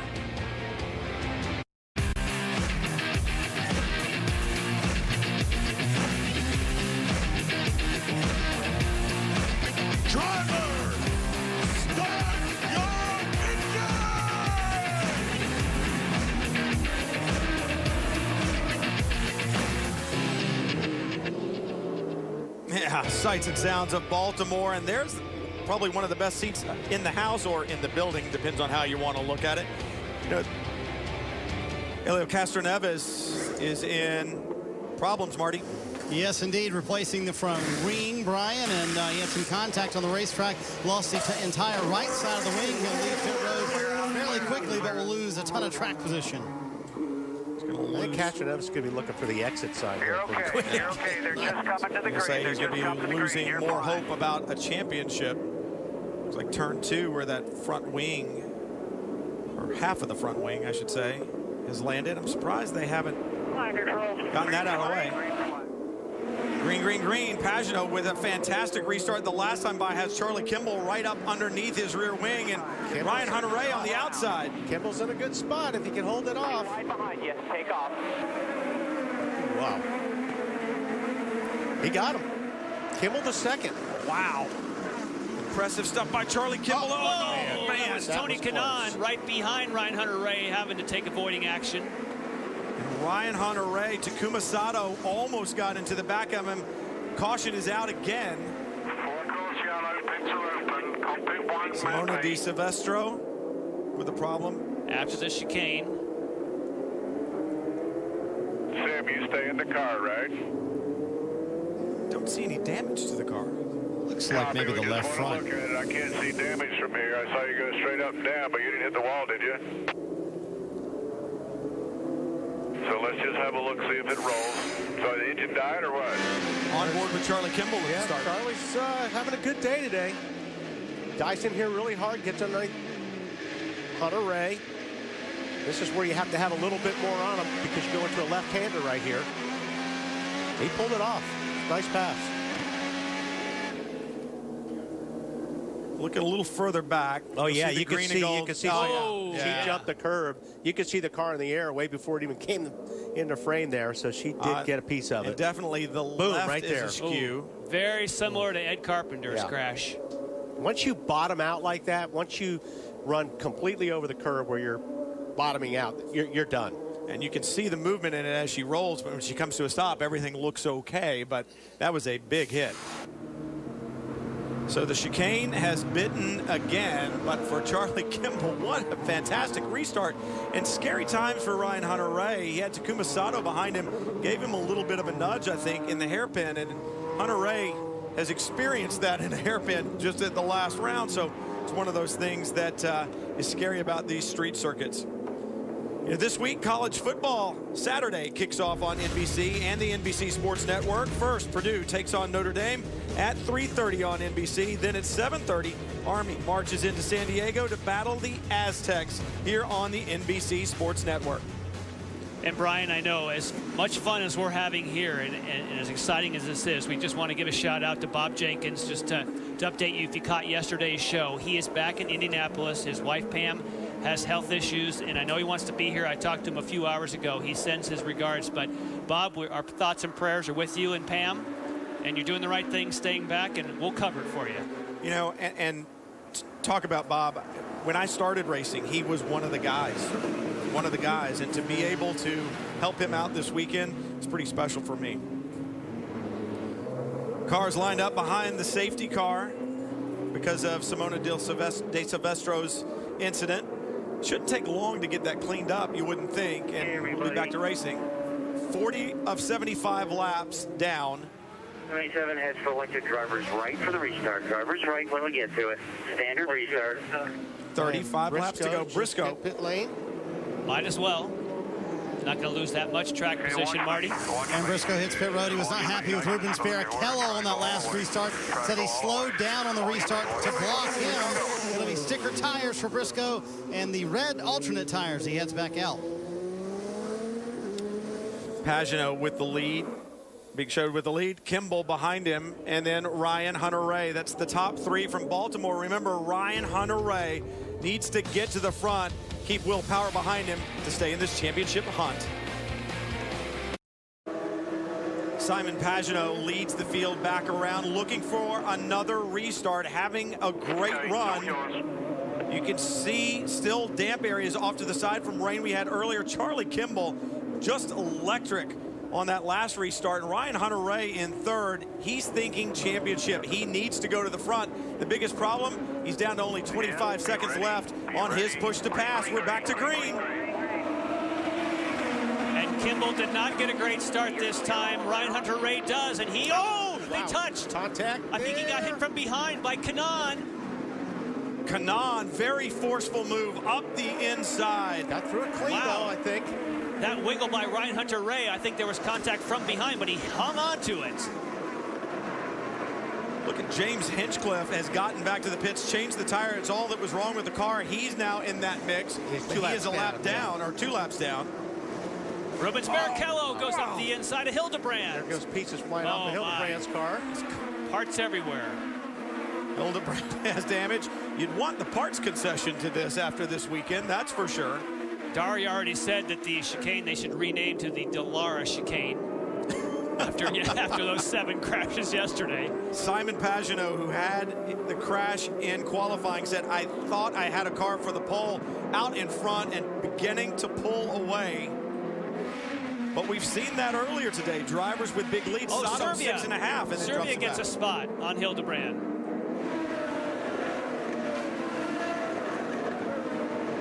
Serbia, 11th spot there. There's riding on board with Hildebrand, and he's got part of his wing missing there on the left. It's going to be a problem. Not a lot of high-speed corners around here, but turns 11 and 12 back around to the front straightaway. The car is not going to want to turn. And under braking. You see Will Power flashing through there. He's definitely not able to show the kind of pace that he does when he's in front. Tagliani getting a position again. You're going to be a sitting duck without that front wing. And boom! Wow, that's a late move, but it might work for Briscoe. Briscoe, forceful, trying to get past Junqueira there, gets it done. But that's what you've got to do. Dixon working past Junqueira. Good job. Dixon just stopped. Was just in at the back of that full course caution. As did Briscoe. Although a lap, you're right, a lap ahead. Hey, you got to think that's just outside the window to make it to the end. And then race forward after that. Are they? That's pretty far outside the window. It's pretty far out. Yeah, you need a ton of yellow. Yeah, I was going to say, are they gambling for a ton of yellows? Because that's a lot. Although, you got to think about this, 7 cautions today. Well, it's certainly possible. They had to do something because they weren't going to pass all those cars. Well, guys, I'll say this for Scott Dixon's team about that pit stop. They came in, they took on those 4 tires, and Mike Hull right now is saying there's debris all over the racetrack. We need caution because, of course, they want those 6 laps of caution. That's what they need to make it to the end, Jan. Yep. Well, here's the reason for that debris. Pow. That certainly would have been a flat tire. The old car. Pagano, Hunter-Reay right behind him, just under a second back. And Pagano's been on the button. He's down to 49 seconds left on his push to pass. So Ryan Hunter-Reay trying to make up ground on the leader, Simon Pagano. Let's let Izod take us through the field. Kevin? Simon Pagano is in front after that impressive restart where he started 6th, got all the way up to the front. He was very disappointed with qualifying yesterday when he made contact in the second session. Thought he had at least a top 6 car. I asked him before the race today if he had any concerns. He thought for a moment and said, no, the car is really good. I think we can win. Ryan Hunter-Reay is running in second. Michael Andretti just told him to run to a bit of a fuel number. They want to save a little bit in case they need it for their final stint. Townsend? Yeah, Kevin, Charlie Kimball, I think he's having the best run of his career. He's amazing on the restarts. Interesting, he's still struggling with some pain from his hand from that crash earlier this season, but he said this is much easier than Sonoma because the steering loads aren't as high. back from Charlie Kimball. Tony Kanaan also having a great run. He benefited from the red flag from Graham Rahal in qualifying, so an up-front start for him, and he's kept it up front. Kevin? Good run so far for Graham Rahal. He's been good in 2 of his last 3 races. 4th at Edmonton, 5th at Sonoma, and even ran from 21st to 11th at Mid-Ohio. Keep in mind, he's got an extra set of sticker reds for his last stint. Townsend? Takuma Sato had that problem on the restart, but he's back up to speed now. Again, this team was completely lost at Sonoma. It's unbelievable how they've turned it around here. Rubens Barrichello is coming off his best finish in IndyCar, 4th at Sonoma. No coincidence. He knew that track better than the others because of a couple of tests. He is blind here with no previous experience, but everybody else only has 1 year up on him with that second event. He felt really confident coming in, thought he had a good chance for a good result. Townsend? Kevin, Mike Conway having a great run based on how his season's gone so far. This guy really needs to put up a podium result again like he did last year to remind teams of his value as we move into this offseason and silly season with the drivers. The first thing when I saw drivers on Friday going over the railroad tracks and getting airborne was what happened to Justin Wilson, who's running in the 9th position back at Mid-Ohio last year. And he said he got up in the air a little bit, and it scared him. It reminded him of that a little bit. He's had a good run today. He's still in contention. Marty? Kevin Willpower trying to hunt him down. He came in thinking clinch the championship. Now he's thinking just survive this race and make it to Fontana. You see the onboard trying to get past Justin Wilson. He thought once again that he might have some wing damage. Look at him look underneath Justin Wilson. Now put Willpower in the 9th position. He's just trying to get out of this race clean if he can at this point. Kevin? Townsend? Yeah, Servia's back there from Wilson and Power. Don't forget, this guy threw out the first pitch at the Baltimore Orioles game. Orioles Servia having a good run. He was a little bit behind when the weekend started. They've been playing catch-up. Very happy with his car in warm-up. He's pressing on. Much discussion about Alex Tagliani from Sonoma last week. He's running in the 12th position, about whether he should have been that aggressive with someone running in the championship nearby. He said, you've got to race everybody the same way. I'm not trying to hit anybody, but he goes back to the famous Ayrton Senna quote, when you see a gap, I'm paraphrasing, take it. When you don't, you're no longer a racing driver. Townsend? Yeah, back from Tagliani, there's J.R. Hildebrand, started last due to the crash in practice. His hands are still in pain from that crash, but he was P4 in the warm-up. He is back on pace. He's having a decent run. Takuma Sato on pit road. 46 laps in the book of 75. And he's good to get to the end from there. If there wasn't caution, he'd be okay. They took the early part of the last window, so he may be the first car to stop, make the last stop, as we say. He talked about having no power on that last restart. Bobby Rahal, it's time to go, babe. Yep. You talked about no power, but perhaps you just had the wrong gear like we talked about, because the car seems fine after that. It's hard to say. Fuel number 61 is the fuel number. Okay, 6.1 again. That's 0.61 of a gallon per lap, which is about 3.2 miles per gallon roughly.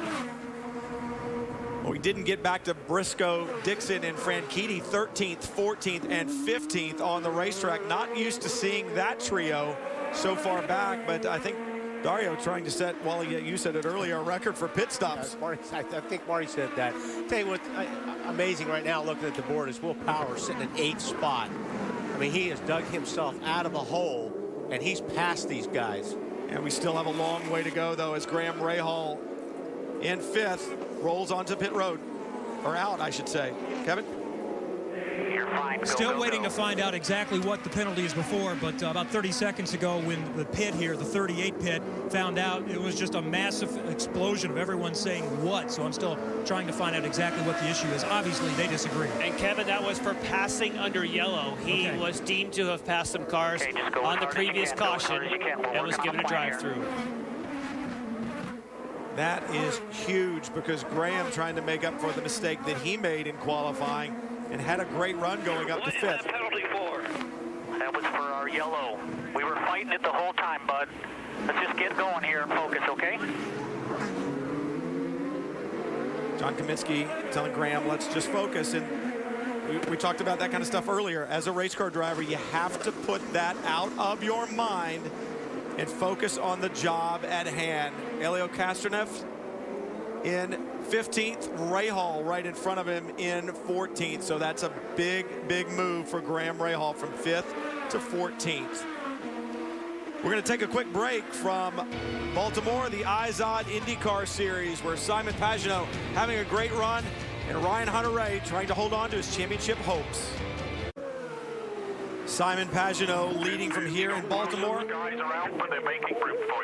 Pit. You heard him say, and the leader is on pit road. It's the third race that Pagenaud has led this season. The other two. Nice and steady. Need to get stopped on the marks here. Just a nice clean stop.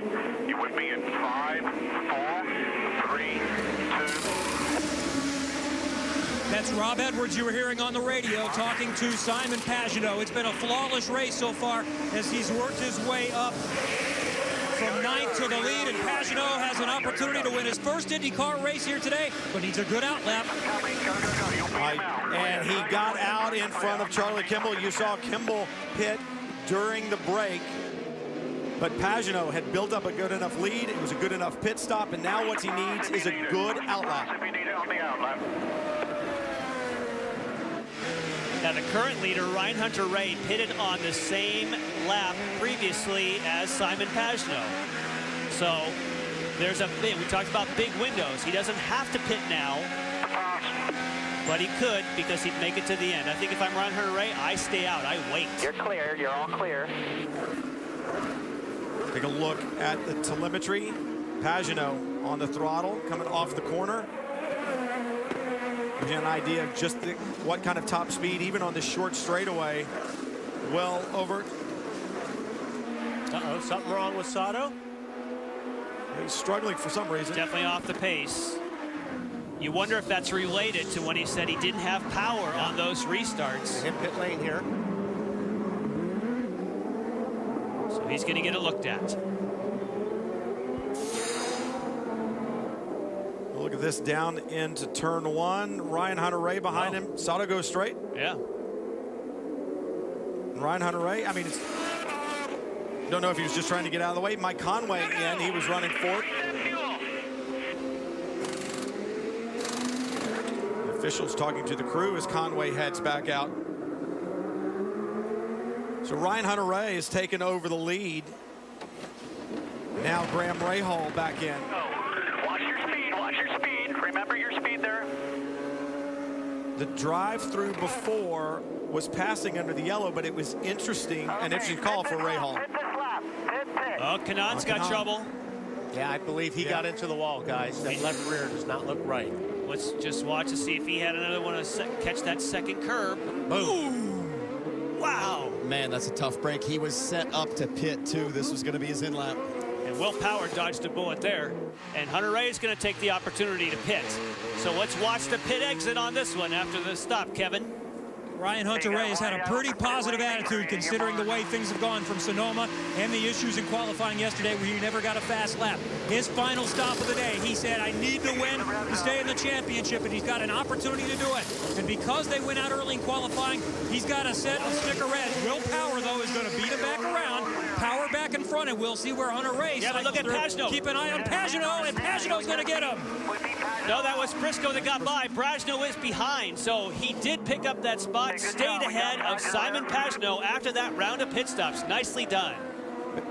Pagenaud on warm tires trying to chase down Ryan Hunter-Reay. Hunter-Reay, cold reds. Pagenaud, the drive down the straightaway will be to the chicane. So everything going exactly to plan. Who could plan that, though? Who could plan a day like today? But for Ryan Hunter-Reay, it's exactly what they want. But wow, with hot tires, here comes Pagenaud. Right up on the rear wing of Ryan Hunter-Reay. Pagenaud, a little more time left on his push to pass button as well as time winding down. 53 laps in the book, 75 to run in total. Kanan has made it back to the pits. That's good. That will not bring out another caution. That can make the difference here when we get down to it. It's these push to passes. Hunter-Reay, 23 seconds left. Pagenaud, 42, almost double. If it were to end right now, which obviously we've still got a long way to go, that's how the points would be. Power 475 to Hunter-Reay 59. It's a big enough gap. But there's guys ahead of Hunter-Reay that haven't stopped. Right. So that is going to change. So it's still going well for Hunter-Reay. Of course, Power keeps closing in. He is one of those that has yet to pit for his final stop. And guys, talk about the job Will Power has done. Wally, I know you've been watching it. He cycled out 19th. He drove to the top 5, and then with everyone pitting, he's now in the lead. Now the directive for Will Power, gain as much time as you can in these final few laps before they come to pit road on these hot red tires, gapping Ryan Hunter-Reay as much as you can, and then we'll see how they cycle out on pit road. This could be the championship in the next few laps, guys. Yes, and isn't it interesting that now Ryan Hunter-Reay is following his teammate. Ryan Hunter-Reay needs to get by Ryan Briscoe to keep. He knows that Will Power hasn't pitted yet. He can't let Will Power gap him much more. At the moment, I think he's fine on the gap. I think that Power would drop behind Hunter-Reay, but it's not going to help when you're following Briscoe. Now, and Hunter-Reay has been quicker than Briscoe all day long, but we talked about teammates before, and they can be a big help in your championship hunt. And right now, Ryan Hunter-Reay wants to see that blue number 2 out of the way in front of him, give him a clean shot up towards the front. That could be tough, too. You guys were talking about Briscoe's got 56 seconds left on his push to pass, so it's going to be difficult to make that happen. And Briscoe's also saving fuel, Wally, to add to all that, so he's probably running a little bit slower than Ryan Hunter-Reay would like as well. It's the great thing about the IZOD IndyCar Series. Multiple cards can be played. Your pit stop strategy, your push to pass, tire choice. When do you go to reds? When do you stay on the primaries? Wow, good stuff. It had been a good day for Takuma Sato, but his day seems to have, his good luck, I should say, seems to have gone away. Yeah, Brian, started 24th. He led 12 laps. You were flying out there. What happened? It was good in a dump condition, but in the end we had, looks like a fuel pressure problem. Engine started coughing when I was led the race. Restart, just no power, and in the end I just couldn't select the gears. It's a really shame. I mean, boys working really hard to change the engine twice actually over the course of the weekend, and everyone tried to solve the problem. Just a big shame. Well, have to go on to the last race at Fontana. Takuma Sato out for today. Yeah, disappointing. But look at this, Tagliani at the front of this group. He is running a little bit slower, and now they've got a train going. Yeah, Pagano has made up a lot of ground on these guys because of that.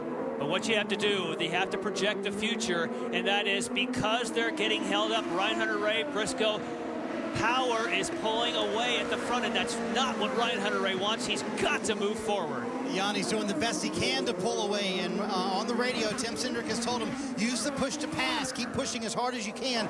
The gap they're looking for is about 20 seconds. That's the range they can hit pit road and then beat Ryan Hunter-Reay out. So if they're 20 seconds ahead of Ryan Hunter-Reay, you can look for that across the top of the screen occasionally. That's the number they're looking for when they hit pit road. Yes, and that number right now is 13.8. So he has 13.8. I agree. He wants 20. He might want 22, 23 seconds to be safe, but around 20 seconds, 13.7 now. So Ryan Hunter-Reay's managing to hang in there. Will Power had not. Oh, here he comes. Power's in. Okay. So he comes into the pits with not going to be enough. Pit lane. You're okay.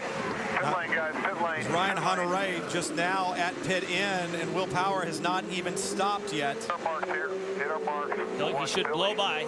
Hit our marks. And guys, to be honest, the team was not ready for this. They had to bring the tires over when they saw Will hit pit road and be scuffed red tires for Will Power. We'll see where he cycles out. Ryan Hunter-Reay goes by. Will Power leaves to head back out on the racetrack. 83 at turn 1. Kimball, turn 1.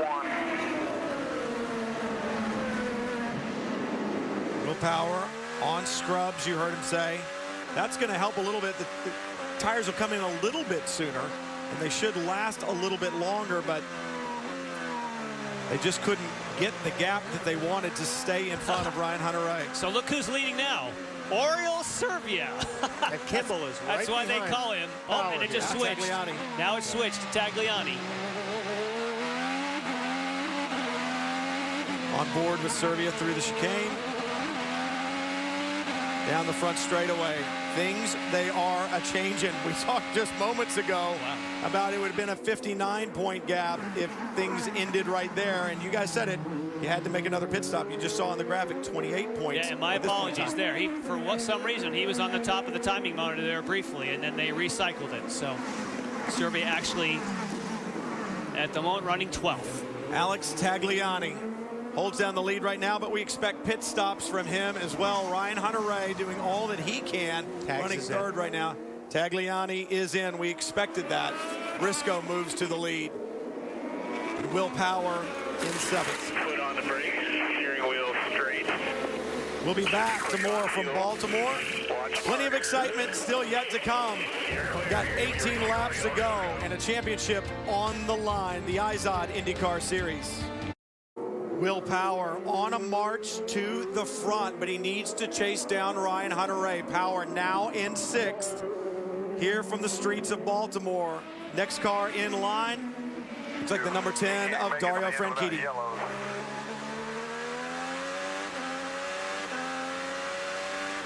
Might be a little tougher.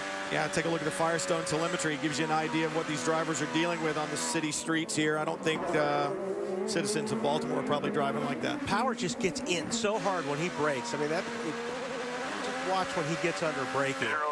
So good. Use the overtake if you need to. You have about 10 more laps, meaning you could use it 10 more times. Obviously, there's 15 to go. He's on black tires. And that's good to know, too. When we talk about the black tires versus the reds, there's a considerable difference in grip. Yeah. As we've talked about, we are not certain if Ryan Briscoe can make it the rest of the way, but Ryan Hunter-Reay has not been told that at this point. Michael Andretti is telling him that's who you're racing with at this point. And the reason Michael's not going to tell him, because if we get another yellow, then Briscoe will be good on fuel. So he wants him to keep going after him at this point. Marty? Kevin, I did ask Roger Penske, are you 3 laps short on fuel? His teammate Helio Castroneves is 3 laps short on fuel. They pitted at the same time. Roger told me no. I said, are you 2 laps short? He goes, I don't know. I just know we're not 3 laps short. So a little bit of poker playing going on down here. Roger Penske's not going to tell me the truth, guys. But could be 4, could be 2, but it's not whatever, 3. But you heard Roger Penske on the radio right there. A little bit more on fuel for us, please. Yeah. If you're going to play poker with the captain, you better be ready. Briscoe leads nonetheless. Hunter-Reay right behind him. Very interesting strategy for Michael Andretti. Instead of, that was a great report, and then instead of telling Ryan Hunter-Reay, hey, Ryan Briscoe's in fuel trouble, he's not telling him that again, because if there was a long caution, that would save Briscoe. Oh, here comes Power, gets that position, or does he? Yes, from Franchitti. Takes it from Franchitti. You would expect that. Power's been a little bit quicker. He is on the red tires, Franchitti. On the primary. Oh, and he goes wide. That's kind of a rare mistake. Power's just driving for everything he's got right now. He knows he's got to get by as many cars as possible to shorten that gap up on points. Here we go. We talked about out-braking guys. Power's just been doing it all day long. Look at Dario trying to come back on him. Up to 5th spot. And like Marty said earlier, he was way back in 19th at one point. Will Power just magic here at Baltimore. Last year, he dominated this event. He's trying to do it again today. Townsend?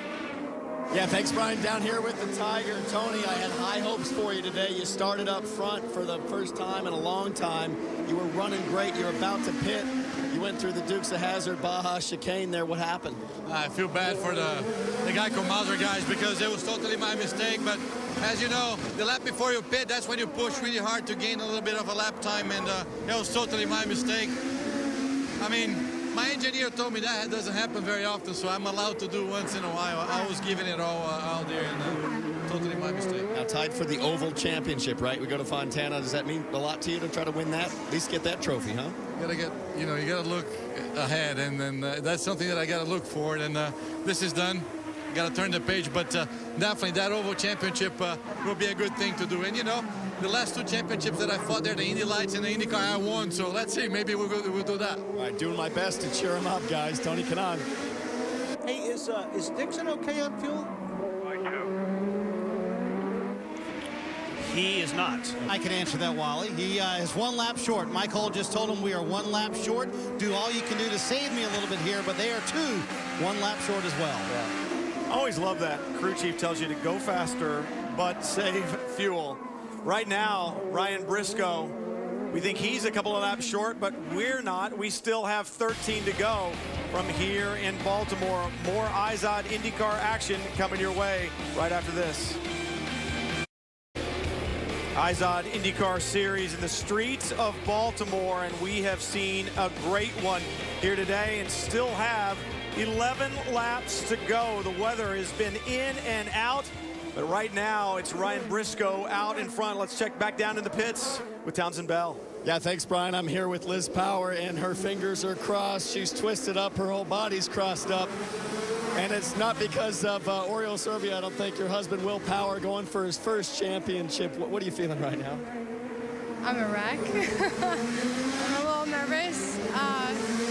Kind of shaking, but he's good. He'll do good. What do you think Will's thinking in the car? I think he's just thinking he's racing. I know Will. He's taking him off. She's looking at me like, quit talking to me. I can't even talk right now. Wishing her the best of luck. And she is Oriole Serbia's PR person. I say that to Townsend all the time, too. Ryan Hunter-Ray giving chase. He knows Briscoe is going to need to pit. And he doesn't seem to have been close enough to him to make a pass. Here's a look at pit strategy. Oh, no, Kimball. This is going to make things interesting. If they throw a full course yellow here. And that could be right what Briscoe needs. And Scott Dixon.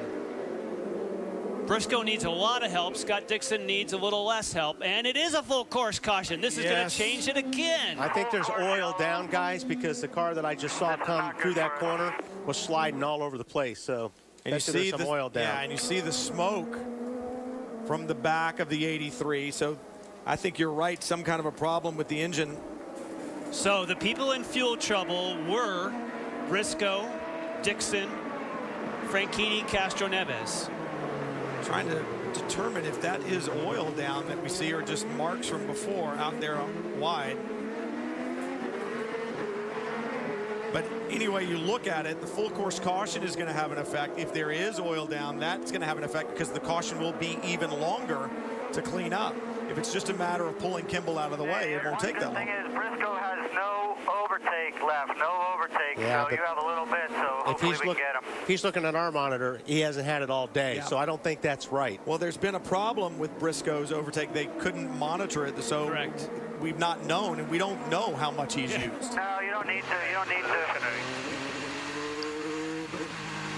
to. He takes the left hand and goes to the fuel knob. Burn the fuel. Does Ryan Hunter-Ray. But wow, is this ever potentially falling in Ryan Briscoe's lap? Well, the other thing it does is on the restart, Power only has 2 cars between himself and Ryan Hunter-Ray. I'll guarantee you Hunter-Ray is going to go in there pretty deep on this restart. Yeah. All or nothing. Yeah. You have to. I mean, 29 points back now from Will Power.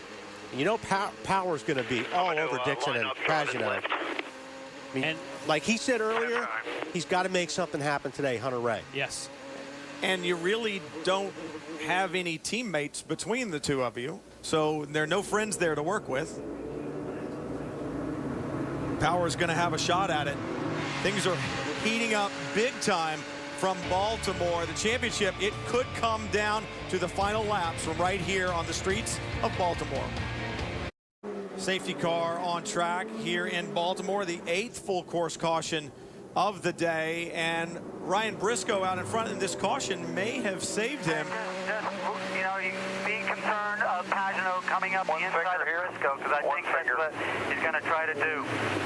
Plenty of radio traffic talking about Simon Pagano on the restart.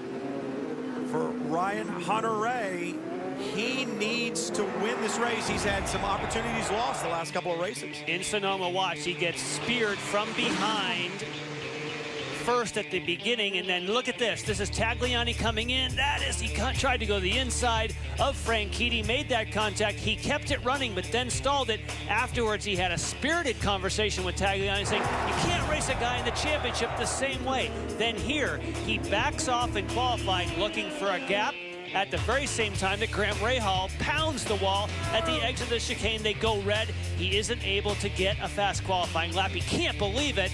Now he finds himself, amazingly, it's turned around, and he has a shot to go for the lead. Another thing you want to be concerned about is with Hunter-Reay, you don't want to be behind a guy that's close on fuel these last 4 or 5 laps. Because when somebody runs out of fuel in front of you, things happen in a hurry. So I think Hunter-Reay has got to try to get behind Briscoe on this restart and just get out of town. And guys, we've been watching Ryan Briscoe's monitor for his push to pass all day long. It's been registering 0 for a good reason. It hasn't worked all day long for Ryan Briscoe, so that may actually help the fuel mileage a little bit. It's certainly going to hurt the restart here for Brian Briscoe. You see Roger Penske there on your screen. He's pulling some hair out because they are still a couple of laps short on fuel, but this caution certainly helps them, but they will have no push to pass again if we do go back on a restart. Well, Ryan Hunter-Reay has 19 seconds left. The bad news is for Ryan Hunter-Reay, Will Power still 46 seconds of push to pass left. This could be it right here. This could have huge championship implications. Ryan Briscoe bringing the field down. Ryan Hunter-Reay needs to time this restart perfectly. Oh, he did. He did. He just dusts him. He leaves him in the dust. That's what he had to do. I don't think Briscoe was ready for that green flag to be thrown. Now his biggest concern. Oh, no, he can't stop. He can't stop. He's not going to make it. Yes, he did. Oh, how did he make it? That's a great save. Pagano is all over him, though. And Pagano has got twice as much push to passes than Hunter-Reay. And Ryan Hunter-Reay, I can't even talk. Ryan Hunter-Reay blocking a little bit in there and contact. Blocking a little bit into the hairpin for no reason. Actually lost momentum on the way out. Barrichello versus somebody just got in the tires. Conway got in the tires. We're going to have a caution again. Full course caution, I would think, is going to come out. Barrichello in the tires. Oh, my. Justin Wilson got into the back of the stopped Conway. Now, they will click 70 laps complete when they go across the line this time of 75 to run.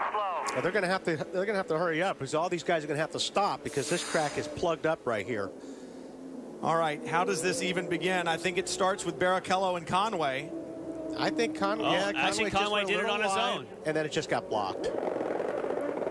Oh, and Justin Wilson got pushed in. By Rahal, Andretti involved. Hinchcliffe going, I can't go anywhere. And at that point in time, you're right, it's blocked. Guys, I don't know what's going to happen here because there's no way to get through the track there. That's what I'm saying. They're going to have to be sitting there idling. Townsend, yeah, if they don't. You can't. Oh, they've been quick. Wow, they're good with those quick lifts. They've got at least a gap now. Well, and if you're Marco Andretti. Slow down, Ryan. Slow down. Scar, by the time you. Oh, look, it's Conway Street. Is that? Oh, wow. Ouch. Your Marco Andretti want to get out of the way in time so that they can sneak through there because every lap they run is good for your teammate Ryan Hunter-Reay.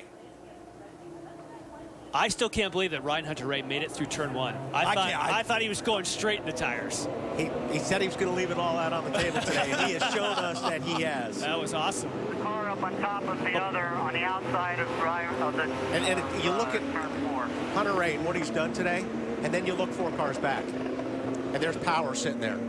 Still.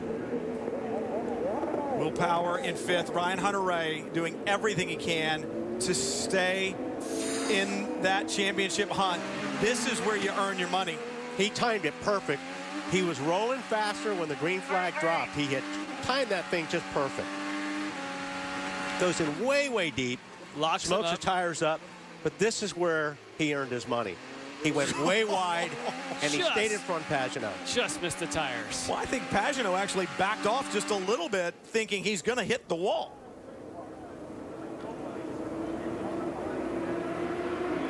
Ryan napping a little bit on that restart. Here we go. I do think Pagano slows up a little bit at the apex, trying to avoid the ricochet that never happened. Probably. Is the Pagano's on board? Restart? Yeah, Briscoe just, wow. Wow, you know, but if There is a bit of a delay on the radios, and by that, I think Pagenaud right here thought Hunter-Reay was done. Yeah. And I think you're right. He backed off a little bit, and I think he thought he was going to go on the wall, and he's probably going, how did he save that? Just like we did. They're still working to get Mike Conway's car off Justin Wilson's car. This is going to be a long cleanup, Kevin. Well, Michael, that was the restart of the year, but he's got to do one more. What are you expecting here? I don't know. Hopefully he's going to get another good one. That's what we need. One more. Strategy's been key today. That's worked out. It's been really confusing, hasn't it? Yeah, it's been pretty crazy here, I can tell you. We've been, like, talking it over. Tell him to pick up the pace. It's been, sorry, he was talking to me on radio. Yeah, it's been crazy here, but I think we've done the right thing. All right, we'll let you get back to work. Thank you. Michael Andretti. Marty? Well, Roger Penske and Ryan Briscoe not too happy with that restart. Do you feel that should be reviewed, Roger? Well, I think we're supposed to go when the leader goes, and they didn't even start when the leader was still in, I think, second gear. So they need to review it. And I guess it's obvious, so the officials have to make the decision. Obviously, I can't do it here, but I think they're wrong. Have you asked an official to do that? Yes, we've texted them twice. They say they're reviewing it. All right, and how about the push to pass? Is that what caught him off guard there? What'd you say? Not having the push to pass, did that hurt him on that restart? Not at all. We weren't ready to go. Don't go until you get the checker flag. All right, there you go. Green flag, I got you. And so they have filed a request with race control to review that situation. They feel like Ryan Hunter-Reay, we're watching it right now, clearly jumped the restart. And in fact, several teams down here think Ryan Hunter-Reay jumped that restart, guys. I'll tell you what, I saw that green flag flying when Hunter-Reay got on the gas. And when you're a driver, that's what you're looking for. The way the rules read on restarts is that you go with the flag. It's not like the start where you have to key off the leader. They have reviewed it. We heard from race control that they are comfortable that he did not get on it until the waving of the green flag. They say that was a clean start. Watch for the green. Right there. Goes, oh, yeah. So, that's legal. That's all. He just timed it perfectly. Yeah. Yep. If the flag had been 2 seconds later, yeah. Yep. That was a legal start. Still working to clean this up and to get Conway's number 14 off of the back of Justin Wilson's car. Same drill. You've got just about the same profile to move through. Everybody, tight drivers left on the exit. All right, as we look towards the last race of the season, let's play that. If it ends right now, look at the gap to Will Power and Ryan Hunter-Reay. 19 points. Not what Power wants to see, but that's what we want to see going into Fontana. What Power wants to see is a little super glue on the back of that 14 to stick it to Justin Wilson's car and make it too difficult to get off of there. Let's check back in the pits with Townsend. All right, thanks, Brian. Down here with Sam. Man, you guys have been flying today. You know, tough situation in qualifying, but you've come fighting back. Simon's been super fast. You think this could be the day? And I hope so. You know, I mean, he's been resilient all weekend and very confident. You can definitely tell around pit lane that he's got the mojo, and you know, Ryan Hunter's got more to lose than we have to win. So he's definitely going to go for it and use all of his experience. We'll see what he can do. Now, I know earlier in the season you guys are struggling to get, you know, front-end grip on this car, get a handle on things, and I know the last few races he's just been on fire. I mean, he's just been fast everywhere. What happened? What changed here? Yeah, it's really just a team effort. I mean, I think between things starting to really click and understand this car, the engineers he gets along with real well, and everybody starts, you know, getting that momentum going. All the crew guys, I mean, HP, Bowers, and Wilkins, everybody's just really looking forward to next year because we think we can go after the championship. Let's see what happens on this restart, guys. I agree with that. I think Pagenaud is going to be a force to reckon with next season. I think without a doubt he will.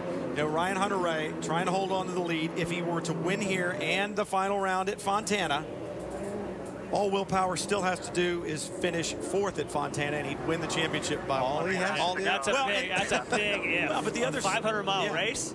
The other stat, well, that's what I'm saying. If Hunter-Reay wins here and at Fontana, and Will finishes fourth at Fontana, he would still win the championship. Yeah, but the other thing I think is interesting, Will Power has not had a mechanical DNF all year long. And you got to figure there's got to be one of those somewhere. Marty?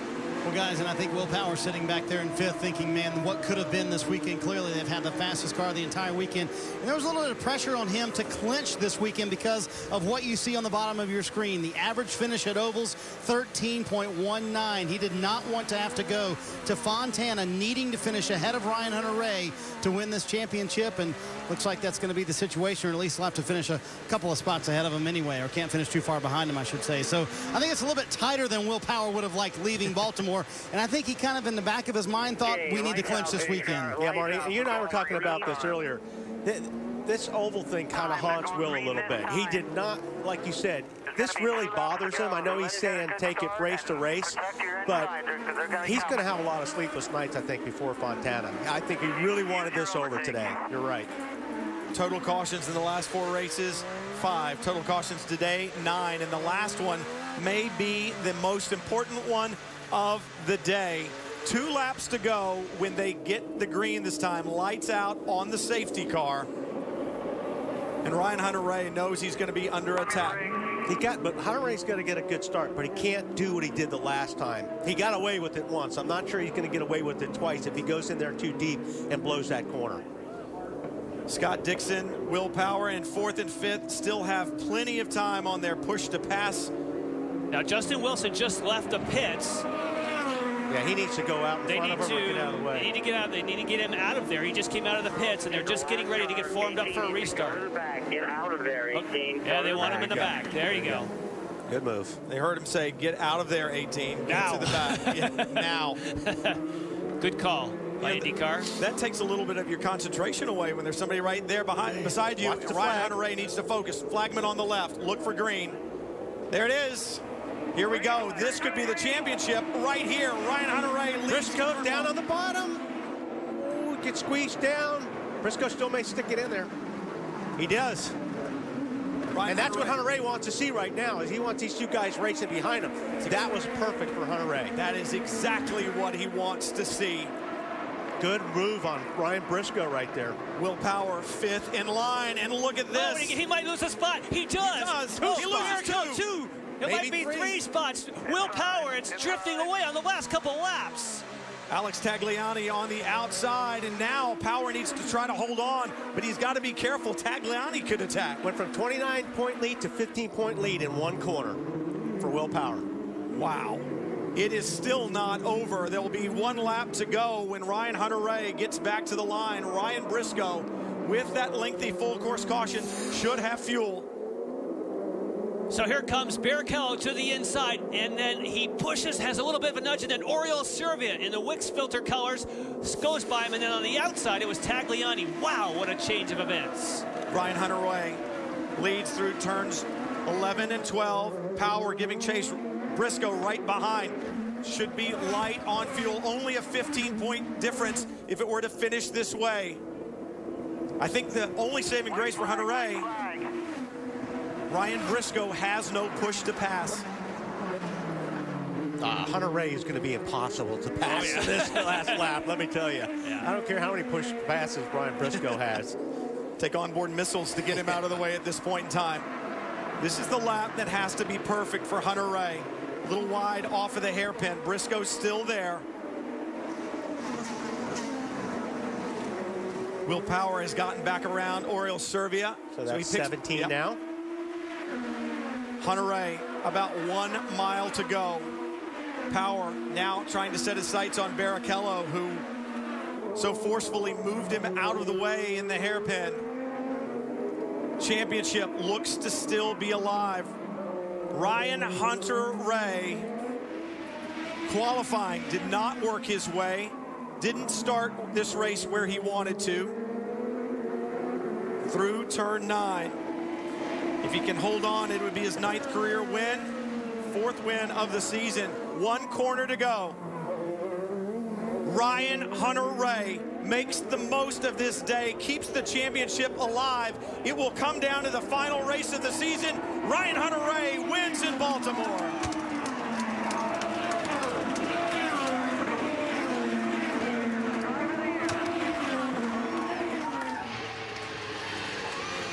That was big. That's big for these guys. Obviously. And the crew obviously knows how incredible. You just said it, drive of the year. He did everything he needed to do, and you finally got a couple of breaks. Everything was perfect. Great strategy with everybody here. Great pit stops. So happy for everybody at DHL and Sundrop. It was just awesome. We're going to win this thing. From 37 back, now it's 17 heading to Fontana. Very doable, right? Absolutely. Michael Andretti headed to victory lane, still with a chance at a championship. And Michael looking forward to Fontana, not looking back to Sonoma, where it seemed like their hopes were dashed. But Ryan Hunter-Reay, there is no give up in that driver. And he said so at the beginning of the show. He said, I need to focus on this race, forget about Sonoma. And that's exactly what he did. Yeah, he went after it. And he said he was going to, and he had to. And those guys really, they made some gambles today. They came out looking like heroes, and they put themselves right back into this championship race. Oh, my God. Man, that one feels good. Ryan, that was unbelievable. Awesome drive. I didn't know about it. That was great. How close was Ryan Briscoe on fuel? Very. Very. I mean, got a great finish out of it, though, guys. I mean, second place, that's pretty strong. And if they hadn't cleaned up, already stopped. They're going to bring you to pit lane. if they hadn't cleaned up the mess Awesome. down in turn 4, Briscoe wouldn't have made it to the finish. The captain does not look happy. But I can tell you the emotion on Ryan Hunter-Reay when he climbs out of his number 28 will be spectacular. Will Power already out. He's going to have to take his points and his championship battle to Fontana. And it's kind of really nice that Andretti's bailed this race out, and they got repaid back for it. There you go. Very good point. Will Power out of the 12. Why did we go wet? He's actually, I heard him say, why did we go wet? The problem was that when you come back in, Tim called you. I didn't hear it. They're going to beat themselves up a lot over this one today. Yeah, you can what if every race you ever ran. He never went. Where Hunter-Reay went, I don't know where the restart zone is, but he never waited for Briscoe to go. He just, Hunter-Reay just went. But that was your point. You don't have to wait for Briscoe to go. That's Dave Faustino, his race engineer. Marty? All right, we let him have a little conversation with Dave, his race engineer, and talking with Tim Cindric. Did you want to know why you went to the wets, Will? No. Hunter-Reay just jumped that restart and Briscoe just went and didn't get a penalty. But anyway, that's life. Yeah, it was a tough day. I mean, it's a tough call what to do, when it's like conditions like I knew it would be that. I knew it. You and I talked about that earlier, right? I knew it would be a day like this. It never comes easy, ever. Here's that restart. See, he just took off. Briscoe hadn't even gone. Bo didn't do anything about it. It was strange.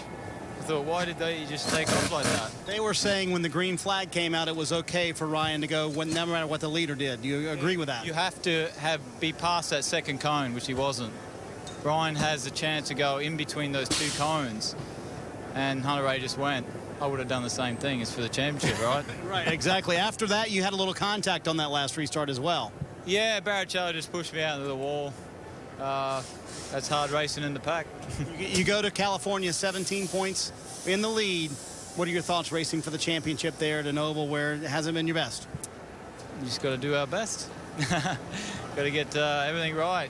I'm used to it every year. We just have to fight like a dog to the end. So that's normal.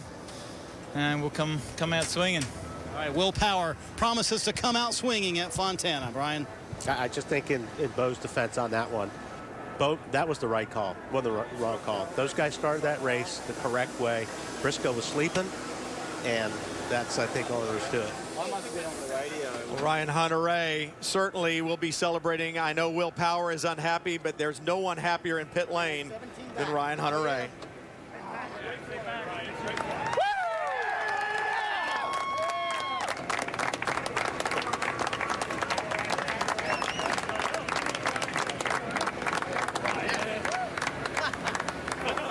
Well, Ryan Hunter-Reay has stormed his way back into the championship.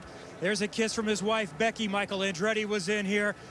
I think last week at Sonoma, a lot of your teammates and crew guys said that was the drive of your life, but no result. Today you matched it and you got some luck finally. Man, I think that's probably the toughest race I've ever drove. I got nothing left in me. I have hardly enough to talk. I was pushing so hard. Flat spot on my tires on the last restart, trying to keep Pagano and the other guys behind me. The only thing I was doing today was winning, or else I was ending up in the wall, and we did it. I owe this team, DHL, Sundrop, Chevrolet. What if this season would have gone our way and we just would have had some luck at some points when it went down? But this is what racing's about. We're still in it. We're going to have a heck of a championship final at Fontana. So, you know, this is for the fans. The best fan base in the world is IndyCar fans. Thank you very much. Watch this restart. This is the next to the last restart. Roger Penske thought you went too early. We saw the green flag, though. Looks like he timed it. Yeah, I had been watching the green flag on all restarts because everybody had been going late, and the green flag actually came out before guys were accelerating. So I knew it was, as Bo says, it's green is racing. And when the green flag flew, I went. And, yeah, sorry to Briscoe. You got the dirty end of that thing, but you got to go when the green flag goes. All right, it was the toughest race of your life. Was it the most important drive of your life? Do you still have a chance to win this championship? Yeah, we still have a shot. That's the thing. We're gonna go to Fontana, put a good car together, and you know, we all want it bad enough. We can go get this thing. I think this team certainly deserves it. It's a matter of if we can put it together. All right, that's Ryan Hunter-Reay. He goes to Fontana within 17 of Will Power, trying to win his first IndyCar championship. Yeah, and I just want to follow up on something. Yeah, I just say Briscoe may have been sleeping on that restart, but also if he was out of push to passes, that could have really hurt him too on this restart. But I think all is fair and game right here watching this. And you can see the cones on the left-hand side, the acceleration cones. He was within that region that you can gas it. So we've had double confirmation. One, you can see the green flag when he steps on it, especially on the onboard. And you could see the cones on the right-hand side that he didn't gas it until he got to that cone. That was clean. And unfortunately, he took advantage of Briscoe. It was just a perfectly timed start. And that's the last we're going to talk about it. What did Will Power say? What's that? What did Will Power say? He said, I would have done the same thing. Yeah. Absolutely. Wow, it's been an awesome one. There's more to follow up on from Baltimore. The IZOD IndyCar Series on NBC Sports. More to come. Stay with us right after this. Grand Prix of Baltimore on the NBC Sports Network is brought to you by SRT. By IZOD. Go to izod.com to see the latest in IZOD color and performance. By Verizon, official wireless partner of the IZOD IndyCar Series. Welcome to IndyCar Central on NBC Sports Network, presented by Verizon. Well, I know Will Power was a little disappointed with the results, but for Ryan Hunter-Reay, he certainly was not. And for Simon Pagano, a great run as well. Yeah, Brian, Simon down here. I mean, you look at this guy's hands. It looks like you just rode across the Atlantic or something. A whole lot of effort in the car today. You moved to 5th in points with another podium finish. You were strong all day. Did you think you were going to have it there at the end on the restarts? Well, man, on the second stint when we were leading, I'm like, the car was so good, I didn't think anyone could get us. Those guys made the HP car so quick, it was unbelievable. But then, unfortunately, at that stop, we had a little issue, and we lost the lead. Simon, watch this. We think this is the restart of the year, perhaps. This is you. Talk us through this. Yeah, I timed it perfectly with push to pass, and just my gears were just perfect for these conditions. And man, it was great when I was P1 in turn 1. Nicely played. Nicely played. Well, guys, another podium finish for Simon Pagano. Marty, on to you. Well, on top of a great race and running out of fuel at the end, he had to jog back from turn 4. Ryan Briscoe is back here. Your take on the last restart, or the one before the last restart when Ryan Hunter-Reay appeared to jump, in your opinion? Yeah, absolutely. I mean, there's a zone. There are 2 cones. There's a first one. You can accelerate anywhere between there. And the second one, I saw he was hanging back, so I didn't accelerate, and we were still within the 2 cones.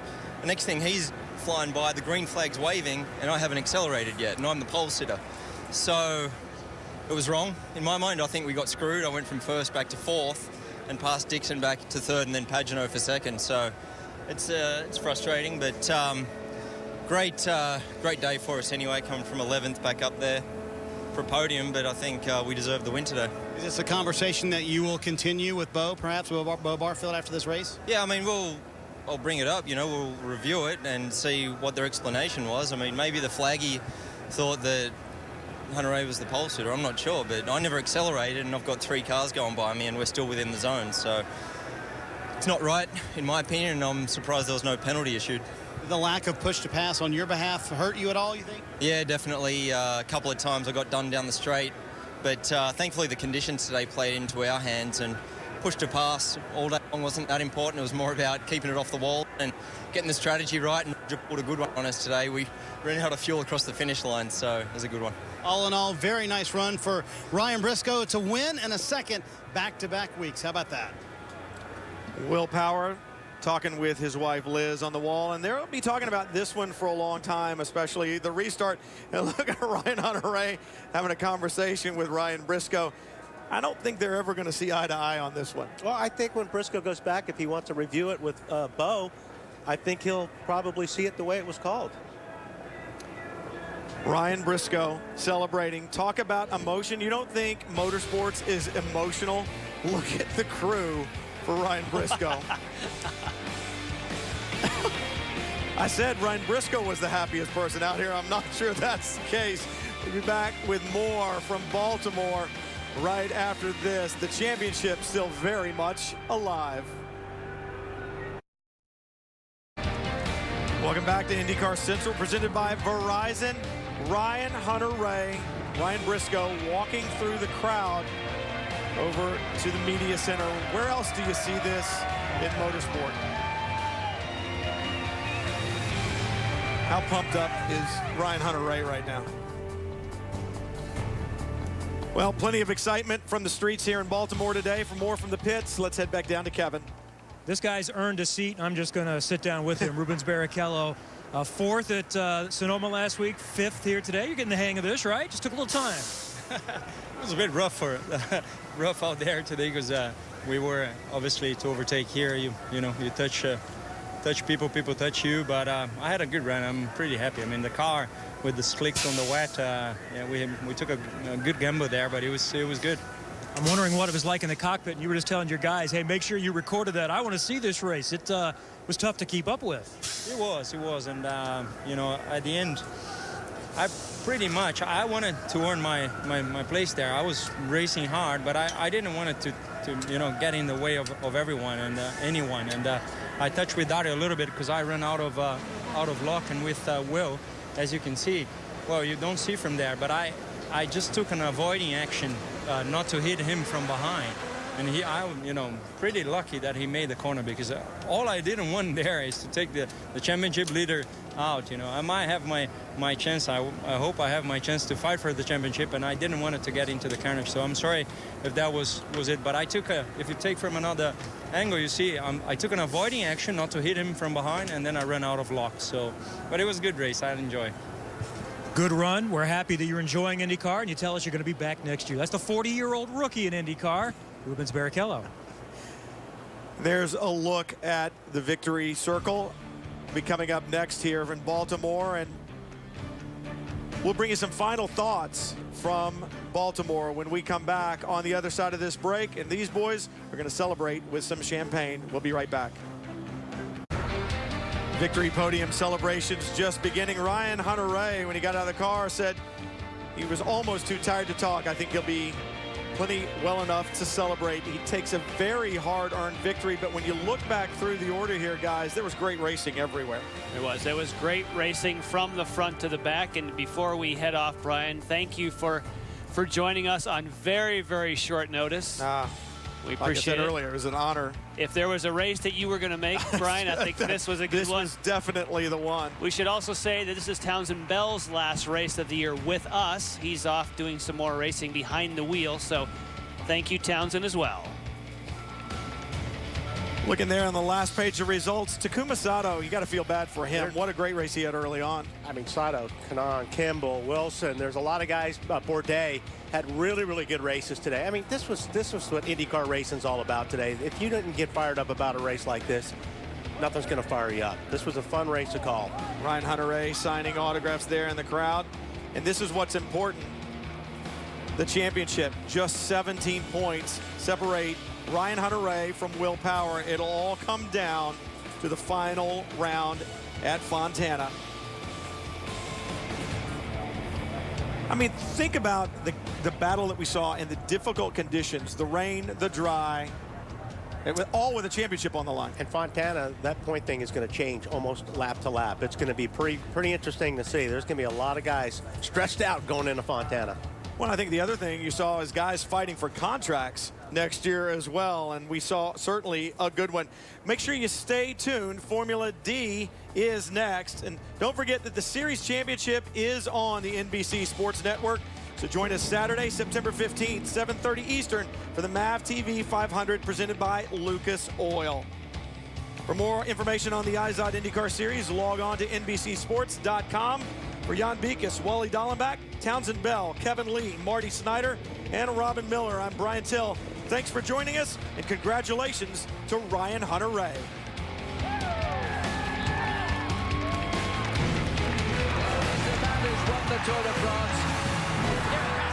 The NBC Sports Network thanks you for watching this presentation of the IZOD IndyCar Series.